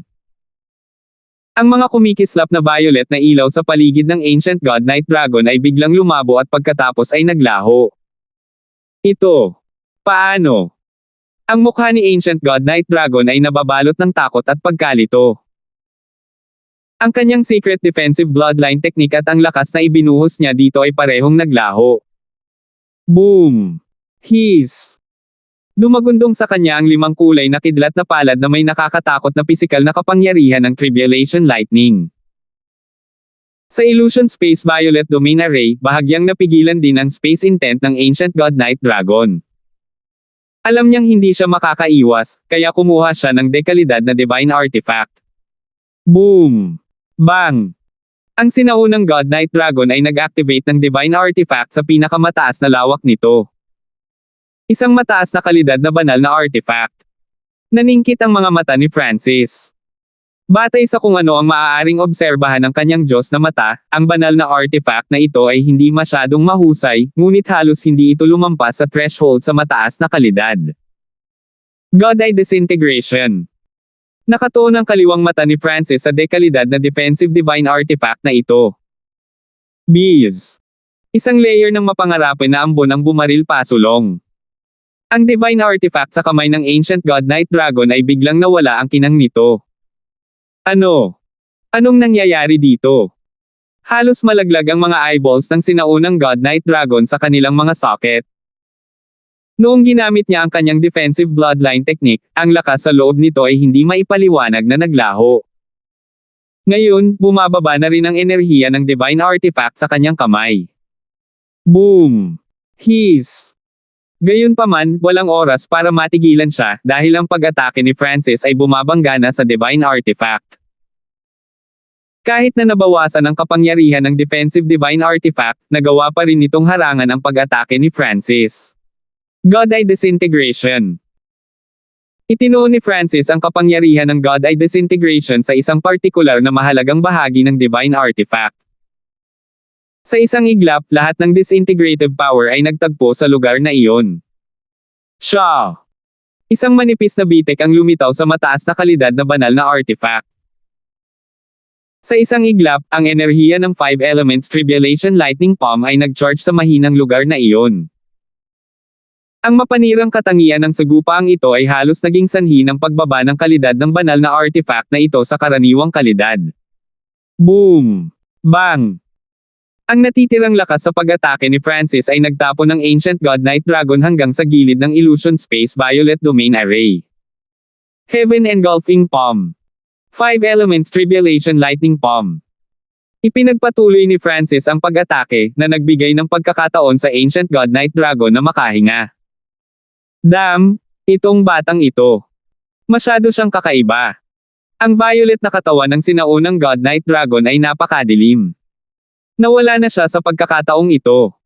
Hindi siya kalaban ni Francis. Ang pangunahing dahilan niyan ay si Francis ay talagang isang sinaunang Diyos. Bilang karagdagan, ang mga kakayahan ng kanyang eye bloodline ay nakakatakot at lubhang kakaiba. Pero dapat nandito na siya agad. Mamamatay pa ang batang ito. Ngumuso ang Ancient God Night Dragon. Swish! Ang sinaunang God Night Dragon ay umalis sa hangganan ng hanay at naghanda upang tumakas. Kung hahabulin ni Francis, mapapabilis lang niya ang kanyang kamatayan. Saan ka pupunta? Malamig na tumahol si Francis. Ang kanyang kaliwang mata ay muling nagpakawala ng isang malakas na eye intent kasama ng isang pinakamataas na space-time intent. Space-time seal. Ang space-time intent ay bumaba sa Ancient God Night Dragon. Ito ang kapangyarihan ng space-time intent. Nagulat ang Ancient God Night Dragon. Sa sinumang nakikinig, ang kanyang mga salita ay tila napakabagal na binibigkas, tulad ng isang batang natututong magsalita. Matagal nang sinimula ni Francis ang paglinang ng space-time seal, ngunit ang matinding kahirapan ay nangangahulugan na hindi kayang ipakita ni Francis ang kapangyarihan ng diskarteng ito. Ngayon na siya ay isang sinaunang Diyos, iba ang sitwasyon. Sa sandaling ito, hindi lamang maaaring gumamit ng space intent ang Ancient God Night Dragon, ngunit nakatali din siya ng time intent. Siya ay nasa isang slow motion na mundo kung saan maaaring putulin siya ni Francis ayon sa gusto niya. 1268. Matapos matamaan ng isang space-time eye bloodline technique, ang Ancient God Night Dragon ay nasa isang mundo ng slow motion. Maging ang kanyang mga iniisip ay gumagalaw sa napakabagal na bilis. At ito ay isang eye bloodline technique na nakalock sa kanyang katawan, kaya kahit saan siya tumakbo, ang mga epekto ng eye bloodline technique ay mananatili. Ngunit ang Ancient God Night Dragon ay isa pa ring rank 7 Ancient God. Siya ay sanay din sa space intent at nakabuo ng ilang pagtutol. Bukod dito, halos hindi naiintindihan ni Francis ang eye bloodline technique na ito, kaya mahirap para sa kanya na panatilihin ang mga epekto nito sa napakatagal na panahon. 5 elemento ng Tribulation Lightning Palm. Agad na ginamit ni Francis ang kanyang 5 elements Tribulation Lightning Divine Power, pinagsama ito sa kanyang pisikal na lakas sa ilang malalaking palad ng kidlat. Damn! Nakuha ng batang ito ang space-time robe, naunawaan ang space-time intent, at natuto pa siya ng ilang space-time eye bloodline techniques. Pinanood ng Ancient God Night Dragon ang pagbaba ng mga pag-atake ni Francis, ngunit hindi siya nakaiwas. Wala man lang siyang panahon na gumamit ng anumang defensive techniques. Wala siyang magawa kundi gamitin ang kanyang nasirang divine artifact para subukang harangan ang mga pag-atake. Boom! Bang! Ang katawan ng Ancient God Night Dragon ay pinalipad ng ilang li. Ang napakalaking bundok ng bato ay halos agad na patagin. Medyo nakabawi na ako. Naramdaman ng Ancient God Night Dragon na ang space-time intent na nagpapahirap sa kanya ay mabilis na humihina. Gayunpaman, ang kanyang mga pinsala ay hindi kapani-paniwalang malubha, kaya kailangan niyang umalis ng mabilis hanggat maaari. Swish! Gamit ang isang kumpas ng kaliwang kamay ni Francis, lumitaw ang isang lalaking nababalutan ng itim na kaliskis. Patayin siya! Malamig na sabi ni Francis. Hey! Isang sinaunang Diyos na lubhang nasaktan. Dinilaan ng Black Destruction Serpent Dragon ang mga labi nito at nagbigay ng uhaw sa dugo ng ngiti. Ginugol nito ang karamihan sa kamakailang yugtong ito sa Space-Time Robe Dimension at ngayon ay nabawi ang lahat ng dating lakas nito. Maraming taon na ang nakalipas mula nang huli itong makakita ng dugo. Ang bloodline ng Destruction Dragon Race ay palaging mahilig sa pagpatay at pagsira. Ang panahong ito ng liblib na paglilinang ay medyo mahirap para sa Black Destruction Serpent Dragon. Boom! Ang katawan ng Black Destruction Serpent Dragon ay namumulaklak ng mga demonyong apoy na naglalabas ng nakakatakot na enerhiya na maaaring sumunog sa lahat ng nabubuhay na nilalang. Saan man ito magpunta, nag-iwan siya ng aura ng pagkawasak at kapahamakan. Sa sandaling ito, ang Black Destruction Serpent Dragon ay bumalik sa kanyang rank 6 True God Cultivation. Destruction Dragon Race. Nagulat ang Ancient God Night Dragon. Maging ang kanyang Violet Knight Race na bloodline ay mahinang nanginig at napigilan ng manipis na bloodline ng Black Destruction Serpent Dragon. Sa isang kisap mata, naabot siya ng Black Destruction Serpent Dragon at Francis. Pagsira ng Dragon Blast. Ang Black Destruction Serpent Dragon ay bumuo ng napakalaking kuko ng itim at pulang apoy at pinaputok ito. Alab ng kidlat ng Tribulation Eye. Ang kakayahan ni Francis na harapin ang pisikal na pinsala ay marahil ay hindi katumbas ng Black Destruction Serpent Dragon, kaya pinili niyang atakihin ang kaluluwa ng Ancient God Night Dragon. Boom! Bang! Isang pagsabog ng kidlat at apoy ang lumamon sa Ancient God Night Dragon. Sa sandaling ito, ang space-time seal sa katawan ng Ancient God Night Dragon ay ganap na nawala, ngunit ang kanyang mga sugat ay napakalubha na siya ngayon ay nasa gilid ng kamatayan. Mamatay ka! Nakita ng Black Destruction Serpent Dragon na sinusubukan pa ring lumaban ang Ancient God Night Dragon at agad na itinulak ang bloodline nito sa limitasyon para sugpuin siya. Kasabay nito, naglunsad din ito ng destructive attack. Ipinagpatuloy din ni Francis ang paghampas sa kaluluwa ng Ancient God Night Dragon. Ang Ancient God Night Dragon ay tumili na sumigaw habang ang kanyang katawan ay nilamon ng kidlat at apoy. Mamatay! Ang Black Destruction Serpent Dragon ay nalaslas gamit ang isang kuko na nagngangalit sa mapang wasak na draconic na apoy. Boom! Sa wakas ay nawasak ang katawan at kaluluwa ng Ancient God Night Dragon, naging alabok na natangay ng hangin. Sa wakas ay pinatay na kita. Ang mga mata ni Francis ay kumislap ng mabisyo na liwanag. 25 taon na ang nakalilipas, habang siya ay tumatakas mula sa dalawang sinaunang Diyos, napagpasyahan niya ang kanyang sarili na balang araw ay linisin ang sarili sa kahihiyang iyon. Ngayon, isa sa mga sinaunang Diyos ay sa wakas ay namatay sa kanyang kamay. May isang malakas na papalapit. Biglang naramdaman ni Francis at ng Black Destruction Serpent Dragon ang isang malakas na aura na mabilis na papalapit. Siya yun. Nanlamig ang mga mata ni Francis. Swoosh! Ang mga bagong dating ay walang iba kundi ang Ancient God Black Heaven at ang dalawang True Gods mula sa Violet Night Hall. Iyon ay. Ang mukha ng Ancient God Black Heaven ay agad na naging malungkot. Malapit kay Francis, ang alikabok ng katawan ng Ancient God Night Dragon ay dahan-daang nakakalat sa hangin. Senior Night Dragon. Ang dalawang True Gods of Violet Nightfall ay napasigaw sa gulat. Paano nila inaasahan na ang Ancient God Night Dragon ay mamatay sa kamay ng kanilang target? Hindi ba si Francis ay isang rank 6 na tunay na Diyos? Paano na siya ngayon ay isang rank 7 Ancient God na may kakayahang pumatay ng isang tao sa parehong antas? Hinahabol mo ako dahil gusto mo ito, tama ba? Isang triangular na piraso ng metal ang lumitaw sa kamay ni Francis habang nakatitig siya sa Ancient God Black Heaven. Para makaiwas sa Ancient God Black Heaven, ginamit ni Francis ang God Sealing Stone para ganap na sugpuin ang metal triangle na ito. Ngunit ngayon, inihayag niya ang item na ito sa Ancient God Black Heaven. Nanginig ang buong katawan ng Ancient God Black Heaven nang makita ang bagay na ito. Ang kanyang mga mata ay ganap na nakatuon sa metal na tatsulok na para bang si Francis ay wala. Anong uri ng sikreto ang nasa loob ng bagay na ito? Hindi napigilan ni Francis at ng Black Destruction Serpent Dragon na suriin ang piraso ng metal na ito. Ito ay may kakayahang pilitin ng isang sinaunang Diyos na maingat na ituloy ang isang tao sa loob ng ilang dekada. Ang metal na tatsulok na ito ay tiyak na hindi kasing simple ng tila sa ibabaw. Francis, kung ibibigay mo iyon sa akin, hindi ka gagawa ng anumang gulo sa Ancient Soul Hall sa hinaharap. Huminga ng malalim ang Ancient God Black Heaven para pakalmayan ang sarili at pagkatapos ay ibinaling ang tingin kay Francis. Noong nakaraan, hindi siya nag-aaksaya ng oras na makipagpalitan ng mga salita kay Francis at aatake na lang sana siya. Gayunpaman, ilang sandali lang ang nakalipas, ang Ancient God Night Dragon ay nahulog sa kamay ni Francis, pinilit siyang tumingin muli kay Francis. Sa mga labanan laban sa mga kaparehong antas, napakahirap para sa isa na patayin ang isa pa.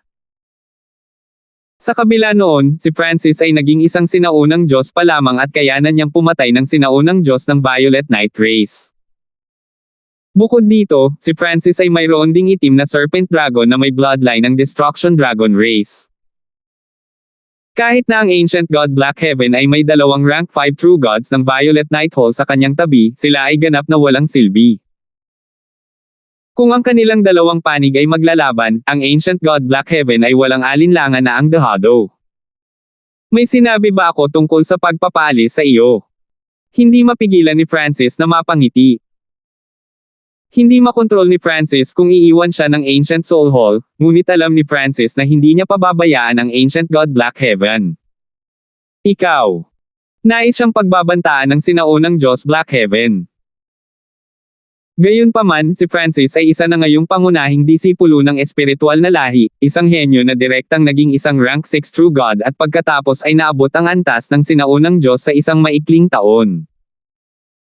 Tiyak na hindi uupo ang spiritual race kung gusto ng Ancient Soul Hall na harapin si Francis. Pagsisisihan mo ito. Malamig na dumura si Black Heaven at saka tumalikod para umalis. Senior Black Heaven. Nakita ng dalawang True Gods of Violet Nightfall na ang Ancient God Black Heaven ay naghahanda ng umalis at agad na tumawag. Kung hindi man lang mapatay ng Ancient God Night Dragon si Francis, tiyak na walang laban silang dalawa. Kaya, umaasa sila na ang Ancient God Black Heaven ay isasama sila kahit papaano. Naghahanap ng kamatayan. Mabangis na lumibot ang mukha ng sinaunang Diyos Black Heaven habang siya ay galit na sumisigaw. Sa kanyang masamang kalooban, ang dalawang tunay na Diyos na ito ay nang-ahas na abalahin siya. Swoosh! Isang itim at violet na liwanag ang sumabog mula sa mga kuko ng Ancient God Black Heaven, na napunit ang mga katawan at kaluluwa ng dalawang True Gods of Violet Nightfall na ito. Matapos patayin ang dalawang ito, umalis ang Ancient God Black Heaven. Hey! Ang Black Destruction Serpent Dragon ay mapanuksong tumawa. Ito ay bumalik sa kanyang kalakasan at nakapatay pa ng isang sinaunang Diyos. Ang lahat ng ito ay sadyang napaka-refresh.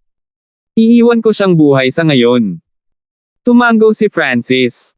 Kung ikukumpara sa Ancient God Night Dragon, mas gugustuhin niyang patayin ang Ancient God Black Heaven. Gayunpaman, ang Ancient God Black Heaven ay mas malakas kaysa Ancient God Night Dragon. Bukod dito, dumaan lang siya sa isang malaking labanan na nagbuwi sa kanyang lakas. Kahit na nagtrabaho siya kasama ang Black Destruction Serpent Dragon, wala siyang tiwala na patayin ang Ancient God Black Heaven. Maliban kung ginamit niya ang lakas ng Blood Flame Killing Race. Ngunit hindi ito garantiya. Pagkatapos ng lahat, ang Blood Flame Killing Race ay nangako lamang na paglilingkuran si Francis nang hindi siya sinasaktan. Kung sila ay lumabas at nakatakas sa kontrol ni Francis, sila ay ganap na may kakayahang ibunyag ang sikreto ni Francis at makuha ang iba na patayin siya. Iwan siyang buhay. Ang Black Destruction Serpent Dragon ay natigilan. Alam nitong nakuha ni Francis ang tulong ng Blood Flame Killing Race, kaya ang pagpatay sa Ancient God Blackheaven ay hindi isang mahirap na gawain. Ang kanyang kinabukasan ay hindi matatawaran. Bumantong hininga ang Black Destruction Serpent Dragon. Noong nakaraan, si Francis ay hindi man lang langgam sa paningin nito, ngunit ngayon, kahit nasa kasukdulan nito, hindi ito kapantay ni Francis. Matapos tanggalin ang Black Destruction Serpent Dragon at ang Space-Time Robe, nagpatuloy si Francis sa kanyang paglalakbay. Sa pagkakataong ito, ginamit niya ang instant movement para maglakbay ng buong bilis. Makalipas ang mahigit 2 buwan, nakarating na rin siya sa Life Origin Sect. Si Francis, na nakasuot ng puting belo na sombrero, ay pumasok sa Life Origin Sect. Sino ang bumibisita? Agad na pinuntahan siya ng ilang gwardya upang pigilan siya. Swish! Kinuha ni Francis ang token na nagpapakita na siya ay isang pangunahing disipulo ng espiritual na lahi. Ang isang ito ay may mga mata ngunit hindi nakakakita, hindi alam na ang mabuting Ginoo ay isang pangunahing disipulo ng espiritual na lahi. Mangyaring patawarin ang pagkakasala na ito. Ang lahat ng mga gwardya sa harap ni Francis ay lumuhod. Ang Life Origin Sect ay isang Peak 4-star faction, ngunit ito ay nasa ilalim ng pangangasiwa ng spiritual race. Kahit na ang mga pangunahing disipulo ng Life Origin Sect ay kailangang tretuhin ang mga pangunahing disipulo ng spiritual race ng may malaking paggalang, pabayaan ang mga gwardya na ito. Anong bagay ang nagdadala ng good sir sa Life Origin Sect? Tanong ng isang guard. Naparito ako para hanapin si Vincent Yu. Malamig na sabi ni Francis. Sinundan ni Francis ang isang gwardya sa Life Origin Sect. Hindi nagtagal ay dinala na ng gwardya si Francis sa tirahan ni Elder Vincent. Magandang sir, ito ang tirahan ni Elder Yu. Pupunta ako at ipaalam sa kanya ang iyong pagbisita. Isang nakakabinging ngiti ang ibinigay ng guard. Hindi na kailangan. Na-dismiss ka, Mataray, na sagot ni Francis. Nang wala na ang gwardya, pumunta si Francis sa pintuan. Pumalakpak. Binuksan ni Francis ang mga pintuan sa bulwagan. Sino ang naglakas loob na manghimasok sa tirahan ng isang elder? Isang galit na dagindong ang nagmula sa kailaliman ng palasyo. Sa isang kislap ng liwanag, lumitaw si Vincent sa harap ni Francis. Ikaw pala. Si Vincent ay nabigla, at pagkatapos ay lumingon ang kanyang mga mata nang tumaas ang malakas na enerhiya mula sa kanyang katawan. Kung sino ka man, ang panghihimasok sa tirahan ng elder ay isang malaking krimen. Ako mismo ang magpapatupad ng parusa.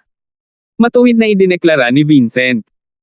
Hindi niya inaasahan na babalik si Francis. Tila siya ay nabigo sa kanyang pagtugis kay Angelica at bumalik sa Life Origin Sect upang humingi ng tulong kay Vincent. Ngunit hindi maaaring payagan ni Vincent si Francis na sirain ang kanyang plano. Kaya, nagkunwari siyang hindi nakilala si Francis at pinatay siya. Talagang may magandang alaala si Elder Yu. Mabilis mong nakalimutan ang tungkol dito, Hanford. Hindi gumalaw si Francis, ngunit ang mga divine stage sa kanyang katawan ay dahan-daang nagsimulang maglabas ng kanilang enerhiya. 1269. Tinitigan ni Elder Yu si Francis ng may malamig at malupit na mga mata habang nag-iipon siya ng napakalaking lakas para durugan siya.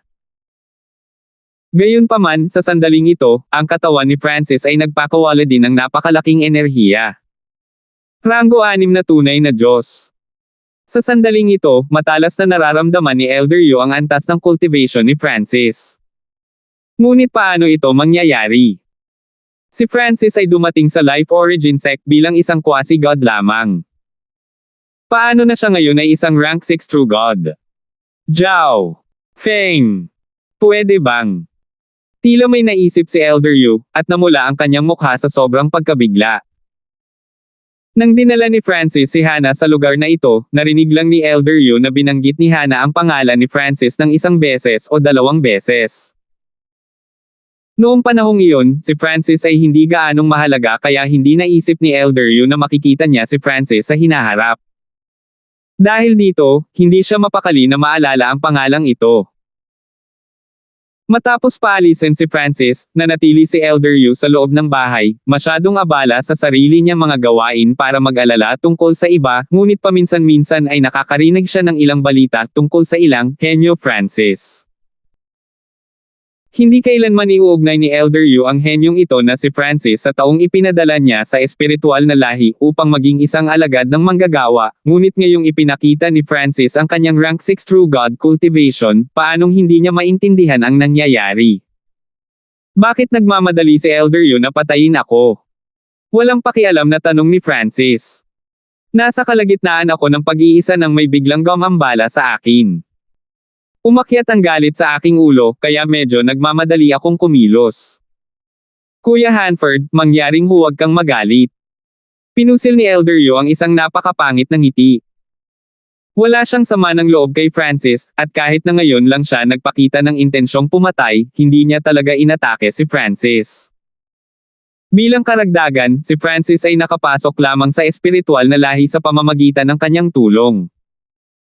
Kaya, hindi naniniwala si Elder Yu na gagawin ni Francis ang anumang bagay sa kanya. Hindi ko akalain na ang batang ito ay magkakaroon ng ganoong kakilakilabot na talento upang direktang makamit ang rank 6 nanograms Heavenly Divine Realm. Ang isipan ni Elder Yu ay labis na hindi mapakali. Si Elder Yu ay isang rank 6 True God, isang elder na may pinakamababang status sa maraming elder ng Life Origin Sect. Si Francis ay isa ring rank 6 True God, ngunit siya ay isang pangunahing disipulo ng spiritual race, isa sa mga pinakanakasisilaw na henyo nito. Kahit na ang mga ordinaryong elder ng spiritual na lahi ay hindi maglalakas loob na pukawin si Francis. Kung tungkol sa Life Origin Sect, isa talaga ito sa mga paksayo na pinangangasiwaan ng spiritual race. Dahil dito, bilang elder ng Life Origin Sect, siya ay nasa isang mas mababang katayuan kaysa kay Francis. Nasaan si Hana? Nanatiling hindi nagbabago ang ekspresyon ni Francis. Siya. Nasa labas para sa isang misyon. Saglit na kumislap ang mukha ni Elder Yu bago nanambalik ang katinoan nito. Bakit ang batang ito ay nagtatanong tungkol kay Hana pagdating niya rito? Siya ang pinakamaningning na henyo ng espiritual na lahi. Dapat ay nakakasama niya si Angelica. Nagsisimula ng matarante si Elder Yu. Sa kanyang pananaw, si Francis ay responsable lamang sa pagpapadala kay Hana sa Zilling Zone. Hindi dapat magkaroon ng mas malalim na relasyon ang dalawa. Ngunit ngayon, tahasang nagtatanong si Francis tungkol kay Hana. Kung nalaman ni Francis kung paano niya tinatrato si Hana, mahihirapan si Elder Yu na hulaan kung ano ang mga kahihinatnan. Naiisip lang ni Elder Yu na si Francis ay nagtatanong kung kumusta na siya. Kaya, nagsinungaling siya at sinabing nasa isang misyon si Hana. Talagang marunong magbiro si Elder Yu. Hindi ba siya nasa iyong tirahan? Nakikita ng kaliwang mata ni Francis ang lahat, at matagal na niyang natukoy na si Hana ay nakakulong sa isang partikular na bulwagan ng palasyong ito. Paano? Paano mo nalaman? Sumeryoso ang mukha ni Elder Yu sa gulat. Naging malamig at madilim ang mukha ni Francis habang tahimik siyang humakbang papasok ng palasyo. Bago umalis sa Life Origin Sect, iniwan niya si Fernan. Nagawa lang ni Fernan na makihalubilo sa Life Origin Sect, ngunit palagi niyang binibigyang pansin ang sitwasyon sa Life Origin Sect sa buong panahon. Wala pang balita tungkol sa Eye of Life na lumilitaw sa Life Origin Sect. Kaya, nagsimulang hulaan ni Francis na may mali kanina. Isa sa mga dahilan ng kanyang pagbisita sa Life Origin Sect ay para kunin si Fernan, ngunit ang isa pang dahilan ay para makita kung ano ang kalagayan ni Hana. Isang malakas na hanay ang ipinadala sa paligid ng isa sa mga pinakaloob na bulwagan ng palasyong ito, na pinutol ito mula sa labas ng mundo. Kahit na ang divine sense ng isang sinaunang Diyos ay mahihirapang makalusot. Naku, hindi mapigilan ng array na ito ang see-through na kakayahan ng kaliwang mata ni Francis. Alam niya talaga. Sumunod si Elder Yu sa likod ni Francis, may nakakatakot na hitsura sa kanyang mukha. Hindi siya umalis sa kanyang tahanan kamakailan, at walang ibang pumasok, kaya paano lumabas ang balitang nakakulong si Hana dito? At paano ito nakarating sa tenga ni Francis? Hindi maisip ni Elder Yu kung paano ito nangyari.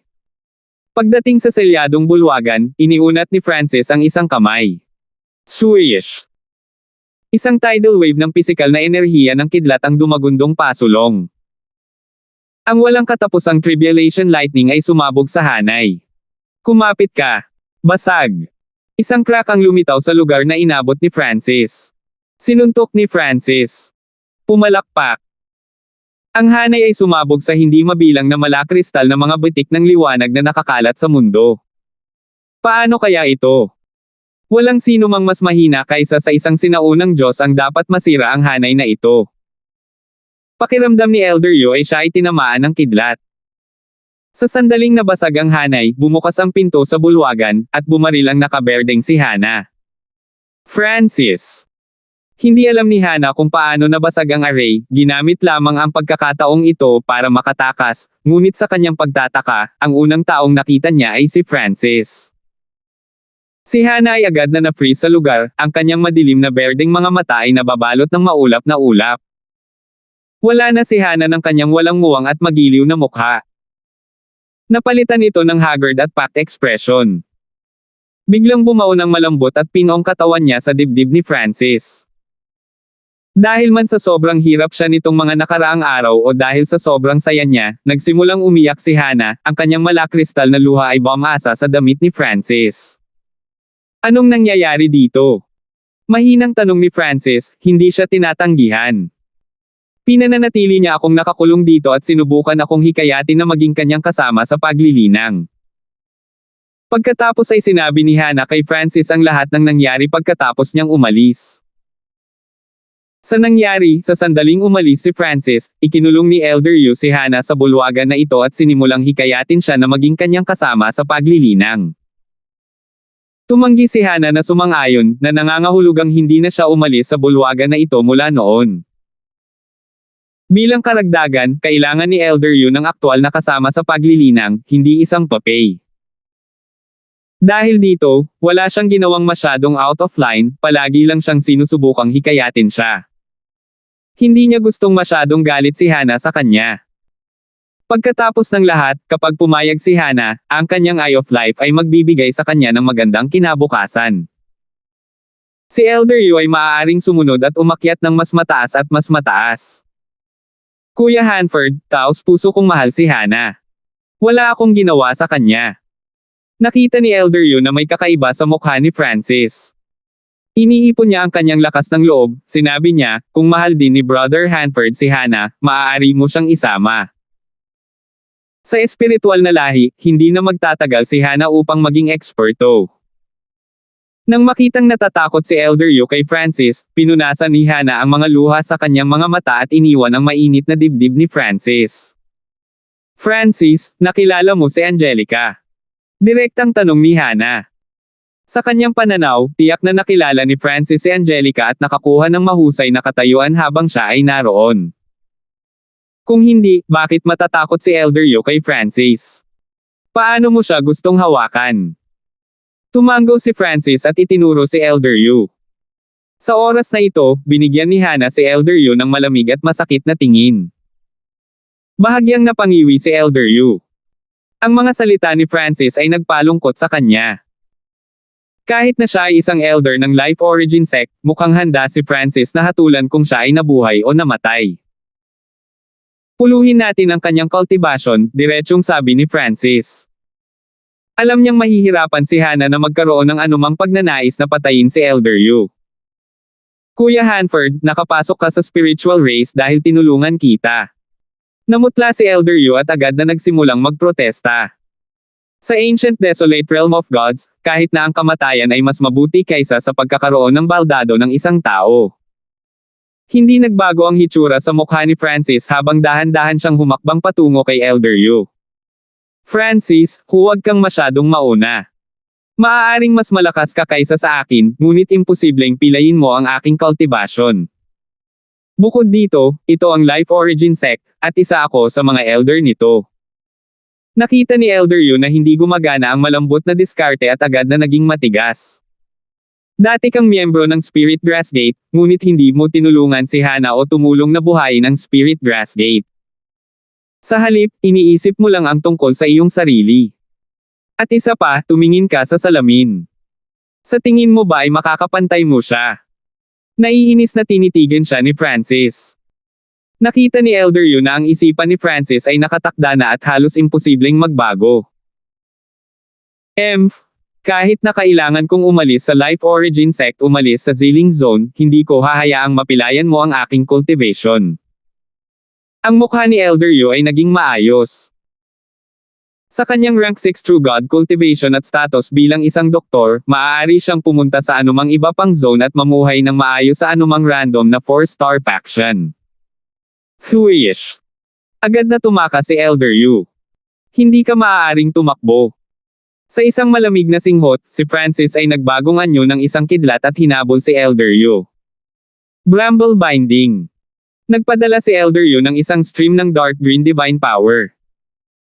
Agad na tumubo ang makapal na baging, tinek, at dawag sa paligid ng palasyo, na lumikha ng dagat ng mga tinek. Boom! Bang! Ang buong palasyo ay agad na sumabog habang ang hindi mabilang na matinik na baging ay umabot kay Francis. Thuish. Si Elder Yu ay nagbigay ng isang mapanuksong ngiti habang siya ay patuloy na tumakas, ngunit ilang sandali pa, isang domain ng 5 kulay na kidlat ang lumitaw sa nakakatakot na dagat ng mga tinek. Ang lahat ng mga tinek at baging sa domain na ito ay dinurog sa mga piraso ng sunog na kahoy. Thuish. Si Francis ay bumaril kay Elder Yu, na tila lumalampas sa espasyo habang siya ay agad na lumitaw sa itaas ni Elder Yu. Napakabilis. Nagulat si Elder Yu. Ilang sandali pa, nakaramdam siya ng kirot na bumabagabag sa kanyang kaluluwa. Boom! Bang! Ang suntok ni Francis ay dumurog kay Elder Yu sa lupa, kung saan siya samuka ng dugo. Siya ay isang wood element cultivator pati na rin isang doktor. Sa mga tuntunin ng kakayahan sa pakikipaglaban, siya ay mas mahina kaysa sa isang normal na rank 6 True God. Napakalakas ng batang ito, at mas mabilis siya kaysa sa akin.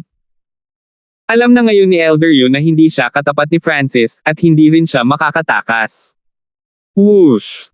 Pinipigilan ng kanyang mga pinsala, lumipad si Elder Yu patungo sa Hana. Francis, pinilit mo akong gawin ito. Ang katawan ni Elder Yu ay lumundag ng banal na kapangyarihan habang naghahanda siyang hulihin si Hana at gamitin ang kanyang buhay upang banta si Francis para makatakas siya. No! Dahil sa nakakatakot na panggigipit ni Elder Yu, nahirapan si Hana na huminga. Si Elder Yu ay nasa bingit ng hulihin si Hana. Naghahanap ng kamatayan. Agad na nanlamig ang mga mata ni Francis habang nakataas ang palad niya.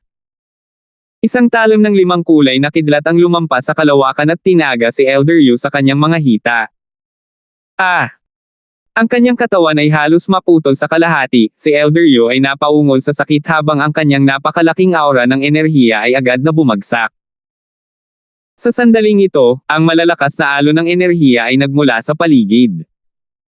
Sino ang nangangahas na manggulo sa Life Origin Sect? Biglang sumigaw ang isang lantang matanda na may itim-berdeng balat. Isang matandang babae na may hawak na tungkod ang sumugod sa pinangyarihan mula sa ibang direksyon. Third Elder? Fourth Elder? Papatayin niya ako. Iligtas mo ako. Agad na sumigaw si Elder Yu. Tumigil ka. Napakamatapang na manggahas na pumasok sa Life Origin Sect at pumatay. Salamat po at sinamahan ninyo ako. Ingat lagi mga master.